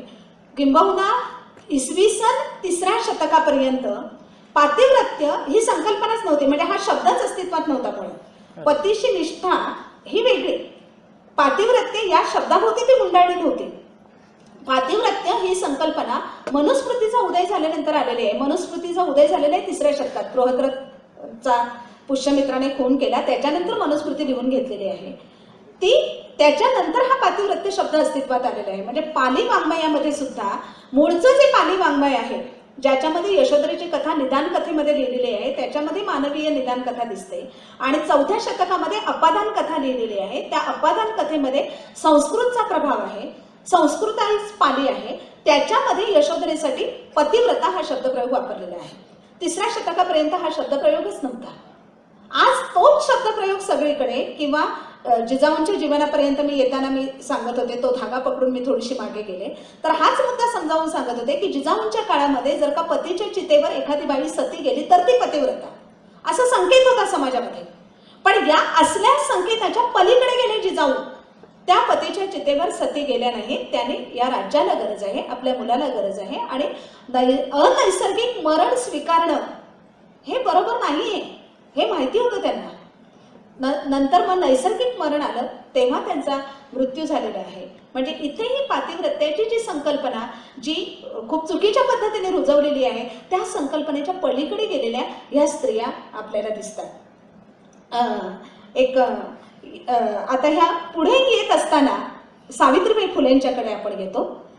जिजाऊंच्या नंतर अहिल्याबाईंचं पण जीवन असं आहे की अहिल्याबाई एक उत्तम संघटक आहेत. अहिल्याबाई त्यांचं विस्तृतपणे सांगत नाहीये, सगळं पुढे येऊया पटकन जरा. सावित्रीबाई फुलेंचा आदर्श घेत असताना आपण एक 2-3 मुद्दे सांगते की सावित्रीबाई फुले या निव्वळ एक घराच्या बाहेर पडल्या स्त्रियांना शिक्षण देण्यासाठी.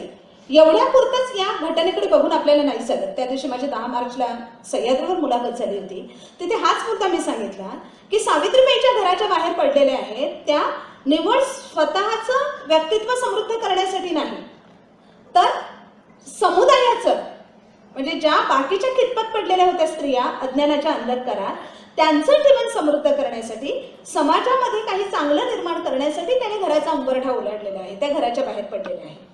म्हणजे त्यांच्या समकालीन ज्या होत्या पंडिता रमाबाई आहेत किंवा आनंदीबाई जोशी आहेत.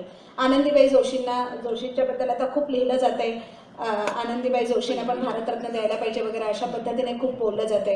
पण आनंदीबाई जोशींबद्दल मला सुद्धा आदर आहे खूप. पण आनंदीबाई जोशींचं आपण जेवढी जीवन बघतो त्यावेळी लक्षात येतं की आनंदीबाई जोशी परंपरांना ओलांडून, रूढींना ओलांडून ते गेलेले आहेत. ते धाडस तर आहेच त्यांचं, पण हे धाडस त्यांनी स्वतःचं जीवन समृद्ध करण्यासाठी केलेलं आहे. सावित्रीबाईंचं जे धाडस आहे घराच्या बाहेर पडलेल्या, त्या सावित्रीबाईंचं धाडस मात्र असं आहे की स्वतःचं जीवन समृद्ध करणं हा हेतू त्याच्या पाठीमागे नव्हता, तर ज्या स्त्रियांना शिक्षण मिळत नाही त्यांना शिक्षण देण्यासाठी म्हणून सावित्रीबाई बाहेर पडल्या. म्हणजे हे असे आपल्याला असं बारकाईने बघावं लागतं बरं का. हे बारकाईने बघितल्यानंतरच ह्या गोष्टी आपल्या लक्षात येतात आणि त्यांचं मोठेपण लक्षात येतं. स्वतःच्या व्यक्तिमत्व समृद्ध करण्यासाठी कोणीही धाडस करेल ना, काय मोठी गोष्ट नाही त्याच्यामध्ये. पण दुनियेसाठी बाहेर पडणं ही मोठी गोष्ट आहे, हा मोठा त्याग आहे. आणि हे कर्तृत्व जिजाऊंच्या आपल्या सावित्रीबाईंच्या मध्ये दिसतं आपल्याला. सावित्रीबाईंनी जी मुक्ता साळवे विद्यार्थिनी घडवली, तिने धर्माची चिकित्सा केलेली आहे.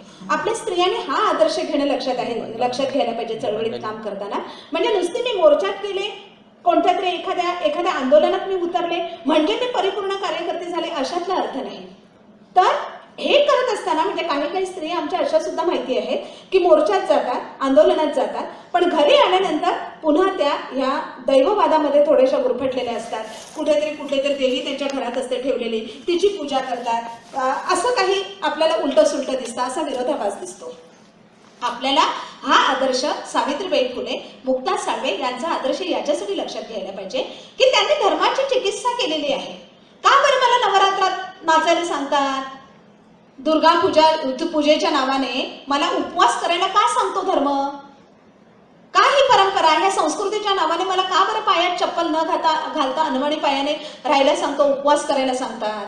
का बरं संकष्टीचा उपवास करायला सांगतात? का मंगळागौरीची जागरण करायला सांगतात? याच्या पाठीमागची जी कारण मीमांसा आहे, याच्यातून जो संदेश दिला जातो, चुकीचा संदेश दिला जातो स्त्रियांना, त्याची छाननी व्हायला पाहिजे, त्याची चिकित्सा व्हायला पाहिजे. मुक्ता साळवेचा जो निबंध आहे त्या मुक्ता साळवेच्या निबंधातून धर्माची चिकित्सा झालेली आहे. सावित्रीबाईंनी धर्माची चिकित्सा केलेली आहे.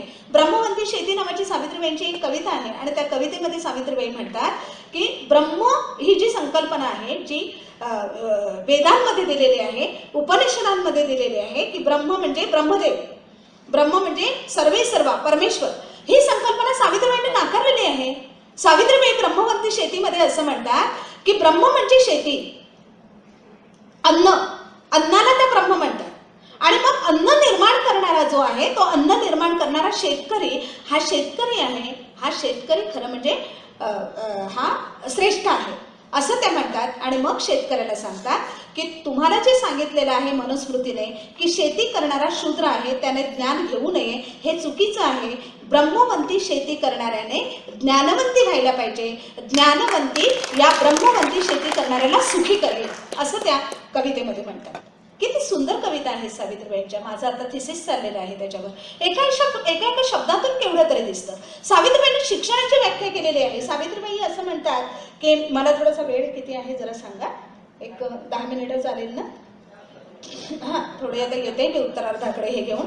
काय होतं, एका व्यक्तिमत्वावर बोलायला लागलो ना की त्याचे जे मार्गावे आहेत ते सांगितल्याशिवाय आपल्याला पुढे नाही जाता येत. तर सावित्रीबाईंचं हे सावित्रीबाईंच्या काही कविता आहेत त्या आपण बघितल्या की शिक्षणाची व्याख्या सावित्रीबाईंनी कशी केलेली आहे. चला शाळेला नीतिधर्म शिकू चला असं सावित्रीबाई सांगतात. आता शिक्षणाची ढोबळ संकल्पना कुठे आहे सांगा बरं, की गमभन शिकता येणं, ABCD शिकता येणं म्हणजे शिक्षण. आजचं जे उच्च शिक्षण आहे ते उच्च शिक्षण जर योग्य पद्धतीचं शिक्षण आपल्या मुलांच्या पर्यंत जाईल तर शिकली सवरलेली मुलं छेडछाडी करणार नाहीत. मुलींची शिकली सवरलेली मुलं अशी काहीतरी वाईट मार्गाला लागणार नाहीत. ज्या अर्थी शिकलेले सवरलेले वाईट मार्गाला लागतायत, भ्रष्टाचार करतायत, याचा अर्थ त्यांच्या शिक्षणातून त्यांना आम्ही नीतिमूल्य शिकवलेली नाही आहेत. मुदलियार आयोगाने अलीकडे नीतिमूल्य शिकवा शिक्षणामध्ये म्हणून सांगितलं, पण त्या नीतिमूल्याच्या नावाने सुद्धा शाळांमध्ये काय शिकवलं जातं तर वेगवेगळ्या धर्माच्या प्रार्थना शिकवल्या जातात, उपवास करायला सांगितलं जातं, त्यांना ध्यानाला बसवलं जातं, त्यांना म्हणजे तपस्या करायला वगैरे असं काहीतरी डोळे बिळे मिटून असं बसायला सांगितलं जातं. नीतिमूल्य ही आहेत का? नीतिमूल्य ही नाही आहेत. नीती धर्म शिकूया चला म्हणून सावित्रीबाई सांगतात. नीतिमूल्य म्हणजे काय तर सिंपल गोष्ट आहे की दुसऱ्याचं पेन मला समजू दे, दुसऱ्याला दुःखदायक असं काही माझ्या हातून घडू दे नको, याला नीती धर्म म्हणतात. आणि सावित्रीबाईंनी त्या काळामध्ये शिक्षणाची व्याख्या ही सांगितलेली आहे. शिक्षण विषयक कविता म्हणून त्यांचं जे प्रकरण केलेलं आहे मी कवितांवर, त्या शिक्षण विषयक कवितांच्या प्रकरणामध्ये मी असं म्हटलेलं आहे की जोपर्यंत BEd शिकवला जाणारा शिक्षणशास्त्र हा जो विषय आहे, त्या शिक्षणशास्त्र विषयामध्ये रवींद्रनाथ टागोरांपासून रुसोंपासून सगळ्यांच्या व्याख्या दिलेल्या आहेत. रुसोने तर शिक्षणाविषयी असं सांगितलेलं आहे की स्त्रियांना फक्त थोडंसं एक गणित हिशोबापुरतं गणित शिकवा आणि हे स्वयंपाक करण्याचं जे आहे पाककला वगैरे ते शिकवा आणि बाकी काही मोठं शिक्षण स्त्रियांना द्यायची गरज नाही, असं रुसोने सांगितलं. ज्या रुसोला मान्यता दिलेली आहे शैक्षणिक मानसशास्त्राचा हे म्हणून किंवा शिक्षणशास्त्र म्हणून जगभर मान्यता दिलेली आहे, त्या रुसोने शिक्षणाविषयी असं सांगितलेलं आहे. आणि सावित्रीबाई मात्र शिक्षणाविषयी असं सांगतात, मुलींच्या शिक्षणाविषयी एके ठिकाणी त्यांची संवाद पद्य म्हणून कविता आहे, त्यामध्ये ते असं सांगतात मुलींना, म्हणजे आई म्हणते आहे असं म्हणतात की आई आपल्या मुलीला सांगते त्या कवितेमध्ये की बाळे तू पहिल्यांदा शाळेत जा, शाळेतून आल्यानंतर अभ्यास कर आणि अभ्यास करून जर का तुला वेळ मिळाला तरच कामाला मदत कर, असं ती मुलीला सांगते. म्हणजे मुलीच्या शिक्षणाला किती महत्त्व देते सावित्रीबाई. पुरुषांबरोबरच मुलीला सुद्धा शिक्षण द्यायला पाहिजे आणि सगळ्या प्रकारचं शिक्षण द्यायला पाहिजे असं सावित्रीबाई सांगतात. शिक्षणाने येते मनुष्यत्व पशुत्व हटते पहा, अशी शिक्षणाची सावित्रीबाई व्याख्या करतात. आणि ती जी व्याख्या सगळ्या मानव जातीचा जो शत्रू आहे तो शत्रू म्हणजे अज्ञान आहे, बाकी काही नाही, असं सावित्रीबाई सांगतात.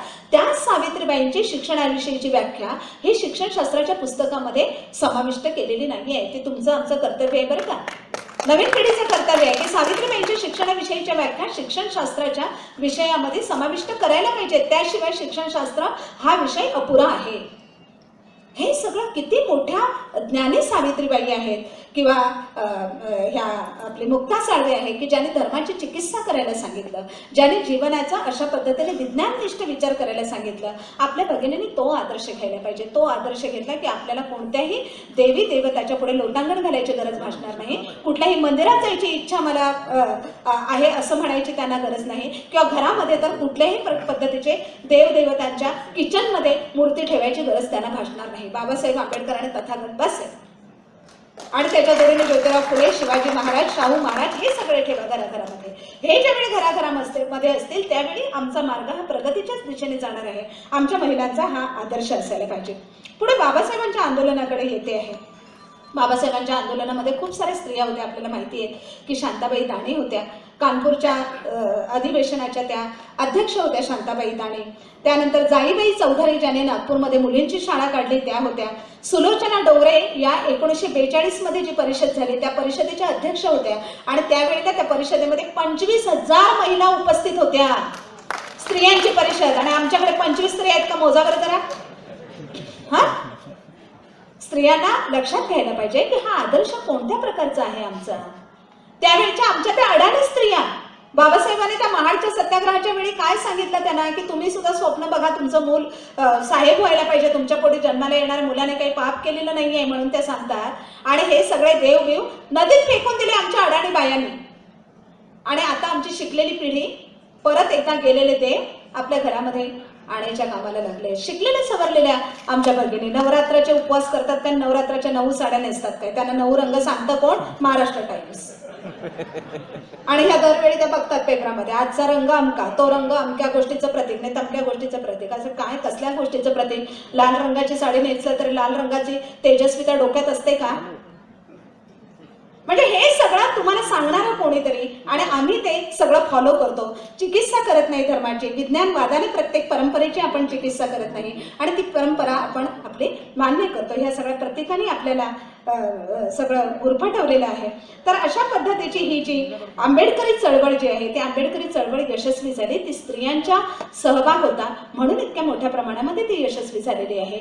अजूनही आंबेडकरी चळवळ यशस्वी आपल्याला करायची आहे. बाबासाहेबांच्या काळात ती यशस्वी झालेली होती. मधला काळ आता असा आलेला आहे, जसं आपण पठारावस्था म्हणतो तसा आलेला आहे. तसा येऊ देऊन आपल्याला चालणार नाही. आपण जिवंत राहायला पाहिजे, जागृत राहायला पाहिजे. खूप मोठी गोष्ट आहे, कारण आता ही एवढे साऱ्या समस्या येत आहेत. मी अगदी 5 मिनिटात त्याच्यावर हे घेते, धावता आढावा घेते त्याचा आणि संपवते माझं व्याख्यान. की आजच्या या कर्तव्यामध्ये ही गोष्ट अतिशय महत्त्वाची आहे की चळवळ संपता कामा नये. चळवळीची जी गती आहे ती गती धीमी सुद्धा होता कामा नये. बाबासाहेब आंबेडकरांच्या काळामध्ये जशी चळवळीची गती होती तशाच पद्धतीची ही गती असायला पाहिजे. आणि ही चळवळीची गती फक्त पुरुषांच्या सहभागाने पुढे जाणार नाहीये, तर पुरुषांच्या बरोबरीनेच स्त्रियांचा सुद्धा सहभाग असायला पाहिजे. जसं बाबासाहेब नेहमी म्हणायचे की स्त्रियांच्या सहभागाशिवाय कोणत्याही प्रकारच्या समाजाची प्रगती होणार नाही. 50% स्त्रियांचा वाटा आहे ना समाजामध्ये, मग प्रत्येक कामामध्ये 50% स्त्रिया असायला पाहिजे. म्हणजे आर्थिक बाबीमध्ये सुद्धा बाबासाहेब नेहमी म्हणायचे कुटुंबाच्या जडणघडणीमध्ये जर का स्त्रीचा महत्त्वाचा वाटा असतो तर समाजाच्या जडणघडणीमध्ये स्त्रीचा वाटा का असू नये. समाजाच्या जडणघडणीमध्ये सुद्धा स्त्रीचा वाटा असायला पाहिजे. आर्थिक निर्णयामध्ये स्त्रीने सहभाग घ्यायला पाहिजे. आणि आज आपण बघतोय की बाबासाहेब आंबेडकरांना जी स्त्री अभिप्रेत होती ती आज आपल्याला दिसते आहे. पण ती कोणती स्त्री दिसते आहे आपल्याला? दिसते आहे ती ही भट्टाचार्य, नंतर देशपांडे, कोणी शर्मा, तिथे कुठे कांबळे, गायकवाड, पवार अशी नावं कुठे आहेत? नाही आहेत ना. इतक्या आमच्या ह्या छान बोलणाऱ्या अंजना पवार, इतकी कपॅसिटी आहे त्यांच्यामध्ये. PhDचा त्यांचा विषय बघितला मी सकाळी, त्यांचं बोलणं ऐकलं, किती सारी कपॅसिटी आहे. पण त्या नाहीत कुठल्या बँकेच्या संचालिका, का नाहीत? आमच्या चळवळीने हे निर्माण नाही केलं. आमच्या चळवळीने हे निर्माण करायला पाहिजे आणि तिथे आमच्या स्त्रियांना संधी द्यायला पाहिजे. स्त्रियांना तिथे बसवलेल्या पाहिजे, बसवायला पाहिजे. आज तुम्हाला माहिती आहे ना की सेबीने अट घातलेली आहे की मोठमोठ्या ज्या कंपन्या आहेत त्या कंपन्यांच्यामध्ये स्त्रिया पाहिजे संचालकपदी. त्या नसल्या तर त्यांची मान्यता काढून घ्यायची धमकी दिलेली आहे. आणि आता ह्या सगळ्या मोठमोठ्या कंपन्या स्त्रियांना संचालकपदी बसवत आहेत. आज आमच्या कंपन्या कुठे आहेत? आमच्या शाळा कुठे आहेत? आमच्या बँका कुठे आहेत? आमच्या जर बँका असतील तर तिथे कोणीतरी आमची पवार असेल, तिथे कोणीतरी गायकवाड असेल, तिथे कोणीतरी कांबळे असेल. ह्या सगळ्या बँका आहेत, सगळ्या शैक्षणिक संस्था आहेत, सगळ्या मोठमोठ्या कंपन्या आहेत, त्या सगळ्या उच्चवर्णीयांच्या आहेत. तिथे कोणीतरी देशपांडे नाहीतर कोणी जोशी अशाच दिसणार आहेत ना. आणि हे सगळं अवकाश निर्माण करून दिलाय त्याला बाबासाहेब आंबेडकरांनी. पण बाबासाहेब आंबेडकरांच्या बद्दल कृतज्ञतेचे भावना नाही त्यांच्यामध्ये. हे आहे. तर अशा पद्धतीचं हे सगळं जे आपल्याला दिसतं आहे ते सगळं आपल्याला संपवणं आवश्यक आहे. आज वाटचाल दिसते आहे. साहित्यिक चळवळीमध्ये आपल्या कितीतरी स्त्रिया दिसत आहेत. खूप छान कसदार साहित्य त्या निर्माण करत आहेत. आणि ही त्यांची साहित्याची जी भाषा आहे ती वैश्विकतेकडे जाणारी आहे भाषा, हे आपल्याला दिसतं आहे. आजची जी आपल्याला कर्तव्य मी सांगते आणि मी थांबवते माझं व्याख्यान की महत्त्वाचं कर्तव्य जे आपलं आजचं आहे ते ज्या संविधानाने, व्याख्यानाला सुरुवात करताना मी जे तुम्हाला सांगितलं की संविधानाने स्त्रियांना अवकाश दिलेला आहे. पुरुषांच्या बरोबरीची त्यांच्या व्यक्तित्वाची किंमत, त्यांच्या व्यक्तित्वाचं मोल जे आहे, मूल्य ते पुरुषांच्या बरोबरीनेच आहे. स्त्री आणि पुरुष ही समानता भारतीय संविधानाने आपल्याला बहाल केलेली आहे. बाबासाहेब आंबेडकरांनी मोठ्या कष्टाने हिंदू कोड बिल बनवलेले आहे. त्याच्यामध्ये किती सारे बाबासाहेब आंबेडकरांनी विरोध पत्करला आहे. मोर्चे आलेले आहेत त्यांच्याकडे, धमक्या आलेल्या आहेत त्यांच्यावर. पण ते सगळा विरोध पत्करून सुद्धा बाबासाहेब आंबेडकरांनी तो मसुदा तयार केला. आणि जर का ते बिल मंजूर झालं नाही म्हणून राजीनामा सुद्धा दिला. त्यानंतर टप्प्याटप्प्याने ते मंजूर झालं. आज हे सगळे बाबासाहेब आंबेडकरांचेच देण आहे. आजच्या दिवसामध्ये, आजच्या काळामध्ये आपल्याला दिसतं आहे की या भारतीय संविधानाचा जो प्रभाव आहे तोच प्रभाव कमी करण्याच्या ती कट कारस्थानं चाललेली आहे. भारतीय संविधान नको आहे त्यांना. बाबासाहेब आंबेडकरांनी दिलेलं हे जे संविधान आहे देशाला, की ज्याच्यामध्ये सगळ्यांच्या हक्कांचं संरक्षण केलेलं आहे, माणूस म्हणून जगण्याचं अवकाश निर्माण केलेला आहे, प्रत्येक माणसाला प्रतिष्ठेने जगण्याचा अधिकार आहे, त्याचा तो हक्क आहे. तर तो हक्क सगळ्यांना मिळालेला हा जो हक्क आहे तो हक्क नको आहे. पुन्हा एकदा धर्माधिष्ठित समाज व्यवस्था ही कशी पुन्हा एकदा निर्माण केली जाईल, पुन्हा एकदा कशी कार्यान्वित होईल या देशामध्ये धर्माधिष्ठित समाज व्यवस्था, याच्यासाठी खूप छान पद्धतीने चाललेलं आहे. परवाचीच बातमी तुम्ही वर्तमानपत्रात वाचली असेल की अमित शहाने हिंदुत्वाच्या अजेंड्यासाठी हे केलं, परिषद त्यांची सभा घेतलेली आहे आणि त्याच्यामध्ये त्यांनी ठरवलेलं आहे की इतिहासाचं पण पुनर्लेखन करायचं. आता इतिहासाचं पुनर्लेखन कसं करणार आहे? जसं आम्ही लहान असताना चुकीचा इतिहास शिकलो की नाही आपण, तसंच असणार आहे. पुन्हा लिखाण काय करायचं? म्हणजे सोशल मीडिया आहे त्याच्यावर पण बंधनं घातलेली आहेत. इंटरनेटवर तुम्ही आता काही तुमची मतं व्यक्त नाही करू शकणार आहे. खूप मोठं चाललेलं आहे ते कारस्थान. म्हणजे जसं बाबासाहेब आंबेडकरांनी, फुलेंनी खोटा इतिहास खोडून काढला आणि खरा इतिहास काय आहे तो लिहिला, तो आमच्या समोर ठेवला. आम्ही सुद्धा तशा पद्धतीने खऱ्या इतिहासाचं उत्खनन करत आहोत, ते आम्ही लिहित आहोत पुढच्या पिढीसाठी. उद्या ही अशा प्रकारची बंधनं घालत आहे की कोणाच्या तरी भावना दुखावतील म्हणून हे खरा जो इतिहास आहे तो तुम्ही बाहेर काढायचा नाही, तो तुम्ही लिहायचा नाही. हे किती मोठं अशी आव्हानं सगळी चारही बाजूने येत चाललेली आहे. सगळं ट्रॅप करणं चाललेलं आहे. आपल्या मुलांसाठी शिक्षणाची दारं बंद करणं चाललेलं आहे. आपल्या मुलांसाठी नोकऱ्या नाहीये. म्हणून आपल्या मुलांना कशा पद्धतीने आपण वाढवायला पाहिजे, हा आमच्या स्त्रियांच्या पुढे खूप मोठं आव्हान आहे. हे आव्हान पेलत असताना हे आदर्श आमच्या डोळ्यासमोर असायला पाहिजे की माझा मुलगा आणि मुलगी याच्यामध्ये मी भेद करणार नाहीये. माझ्या मुलांना मी धीट बनवणार आहे, मोकळा अवकाश प्राप्त करून देणार आहे. त्यांनी आत्मविश्वासाने जगाच्या पाठीवर कुठेही फिरायला पाहिजे अशा पद्धतीने मी त्यांना घडवणार आहे. अशा पद्धतीने आपण काम करायला पाहिजे. भारतीय संविधान म्हणजे संवैधानिक संस्कृती, संविधान संस्कृती आणि धर्म संस्कृती हा क्लॅश आहे आताचा. बाकी कोणत्याच प्रकारचा संघर्ष नाही आहे बरं का. हा संघर्ष आहे, तुम्ही बारकाईने लक्षात घ्याल तर. एका बाजूने धर्म संस्कृती आहे आणि दुसऱ्या बाजूने संविधान संस्कृती आहे. सगळीकडे धर्म संस्कृती अशी संविधान संस्कृतीवर हल्ला करते आहे. आज आमच्या स्त्रियांचं महत्त्वाचं हे कर्तव्य आहे की आपल्या घराघरामध्ये संविधान संस्कृतीची रुजवण आम्हाला करायची आहे. कारण सांस्कृतिक सत्ता घराची ही बाईच्या हाती असते, सांस्कृतिक सत्ता पुरुषाच्या हाती नसते. हे माझं ठाम मत आहे. कोणती संस्कृती रुजवायची घरामध्ये हे पुरुष नाही ठरवत, हे बाई ठरवते. कारण बाईशी मुलं जास्त अटॅच असतात. लहानपणापासून आई गोष्टी सांगते त्यांना, आई त्याला शिकवते. अमक्याची पूजा कर, तमक्याची पूजा कर, ही आई शिकवते. लहानपणी मुलीला अमका उपवास कर, तमका उपवास कर, हे आई शिकवते. ही धर्म संस्कृती तुम्ही सांगणार आहात की संविधान संस्कृती सांगणार आहात?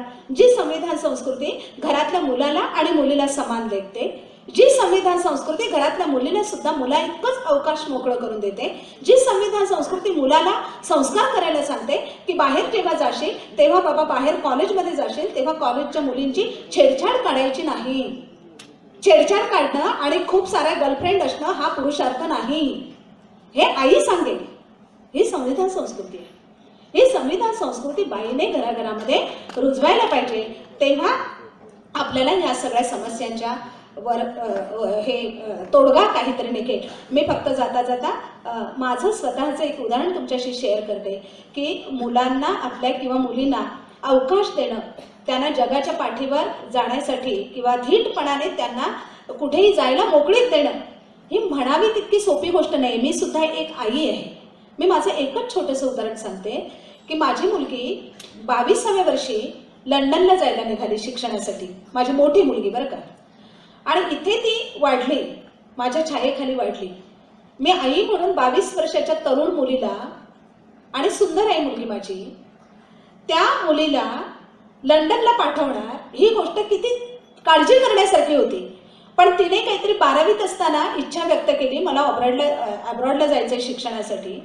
म्हटलं 12वी नंतर बेटा जाऊ नको, थोडी BA पर्यंत इथे थांब आणि नंतर जा. तयारी करायला लागली ती आणि मग तिला कॉव्हेंट्री युनिव्हर्सिटीचं लेटर आलं. आता त्यावेळेला एका बाजूने आई म्हणून धडधड की मुलीला कसं पाठवायचं, एकटी कशी जाणार आहे. माझी आर्थिक परिस्थिती पण तेवढी नाही की तिला नेऊन मी पोचवेन, तिची सोय करेन अशी नाही. तर मला तिलाच एकटीला पाठवायचं आहे, त्याच्याशिवाय माझ्या हाती दुसरा पर्याय नव्हता. काळजावर दगड ठेवून मुलीला एकटीला पाठवलं. एअरपोर्टवर ज्यावेळी तिला निरोप दिला त्यावेळेला कोणीतरी मला म्हटलं की जरा अश्रू आवरा, मुलगी शिक्षणासाठी गेली आहे, सासरी गेली असं समजा, सासरी जाताना मुलीला पाठवतो ना तसं समजा. तर माझ्या तोंडून वाक्य आलं की मुलगी सासरी जाताना निदान तिची काळजी घ्यायला तिचा नवरा सोबत असतो. आज माझी मुलगी अशा ठिकाणी चालली की तिची काळजी घ्यायला कोणीच नाहीये तिथे, पण तिला ते अवकाश प्राप्त करून देण्यासाठी मला तिला पाठवणं गरजेचं होतं. तिला स्वतःला तिच्याबरोबर लुईसचं you can heal your life हे पुस्तक दिलं होतं. बुद्धांची कॅसेट त्या इंटरनेटवर कुठे कुठे धम्मपदाची कॅसेट आहे ती तिला सांगितलेली होती.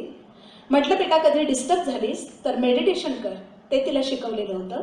आणि बुद्धांचा संदेश घेऊन तिला मी पाठवलं होतं.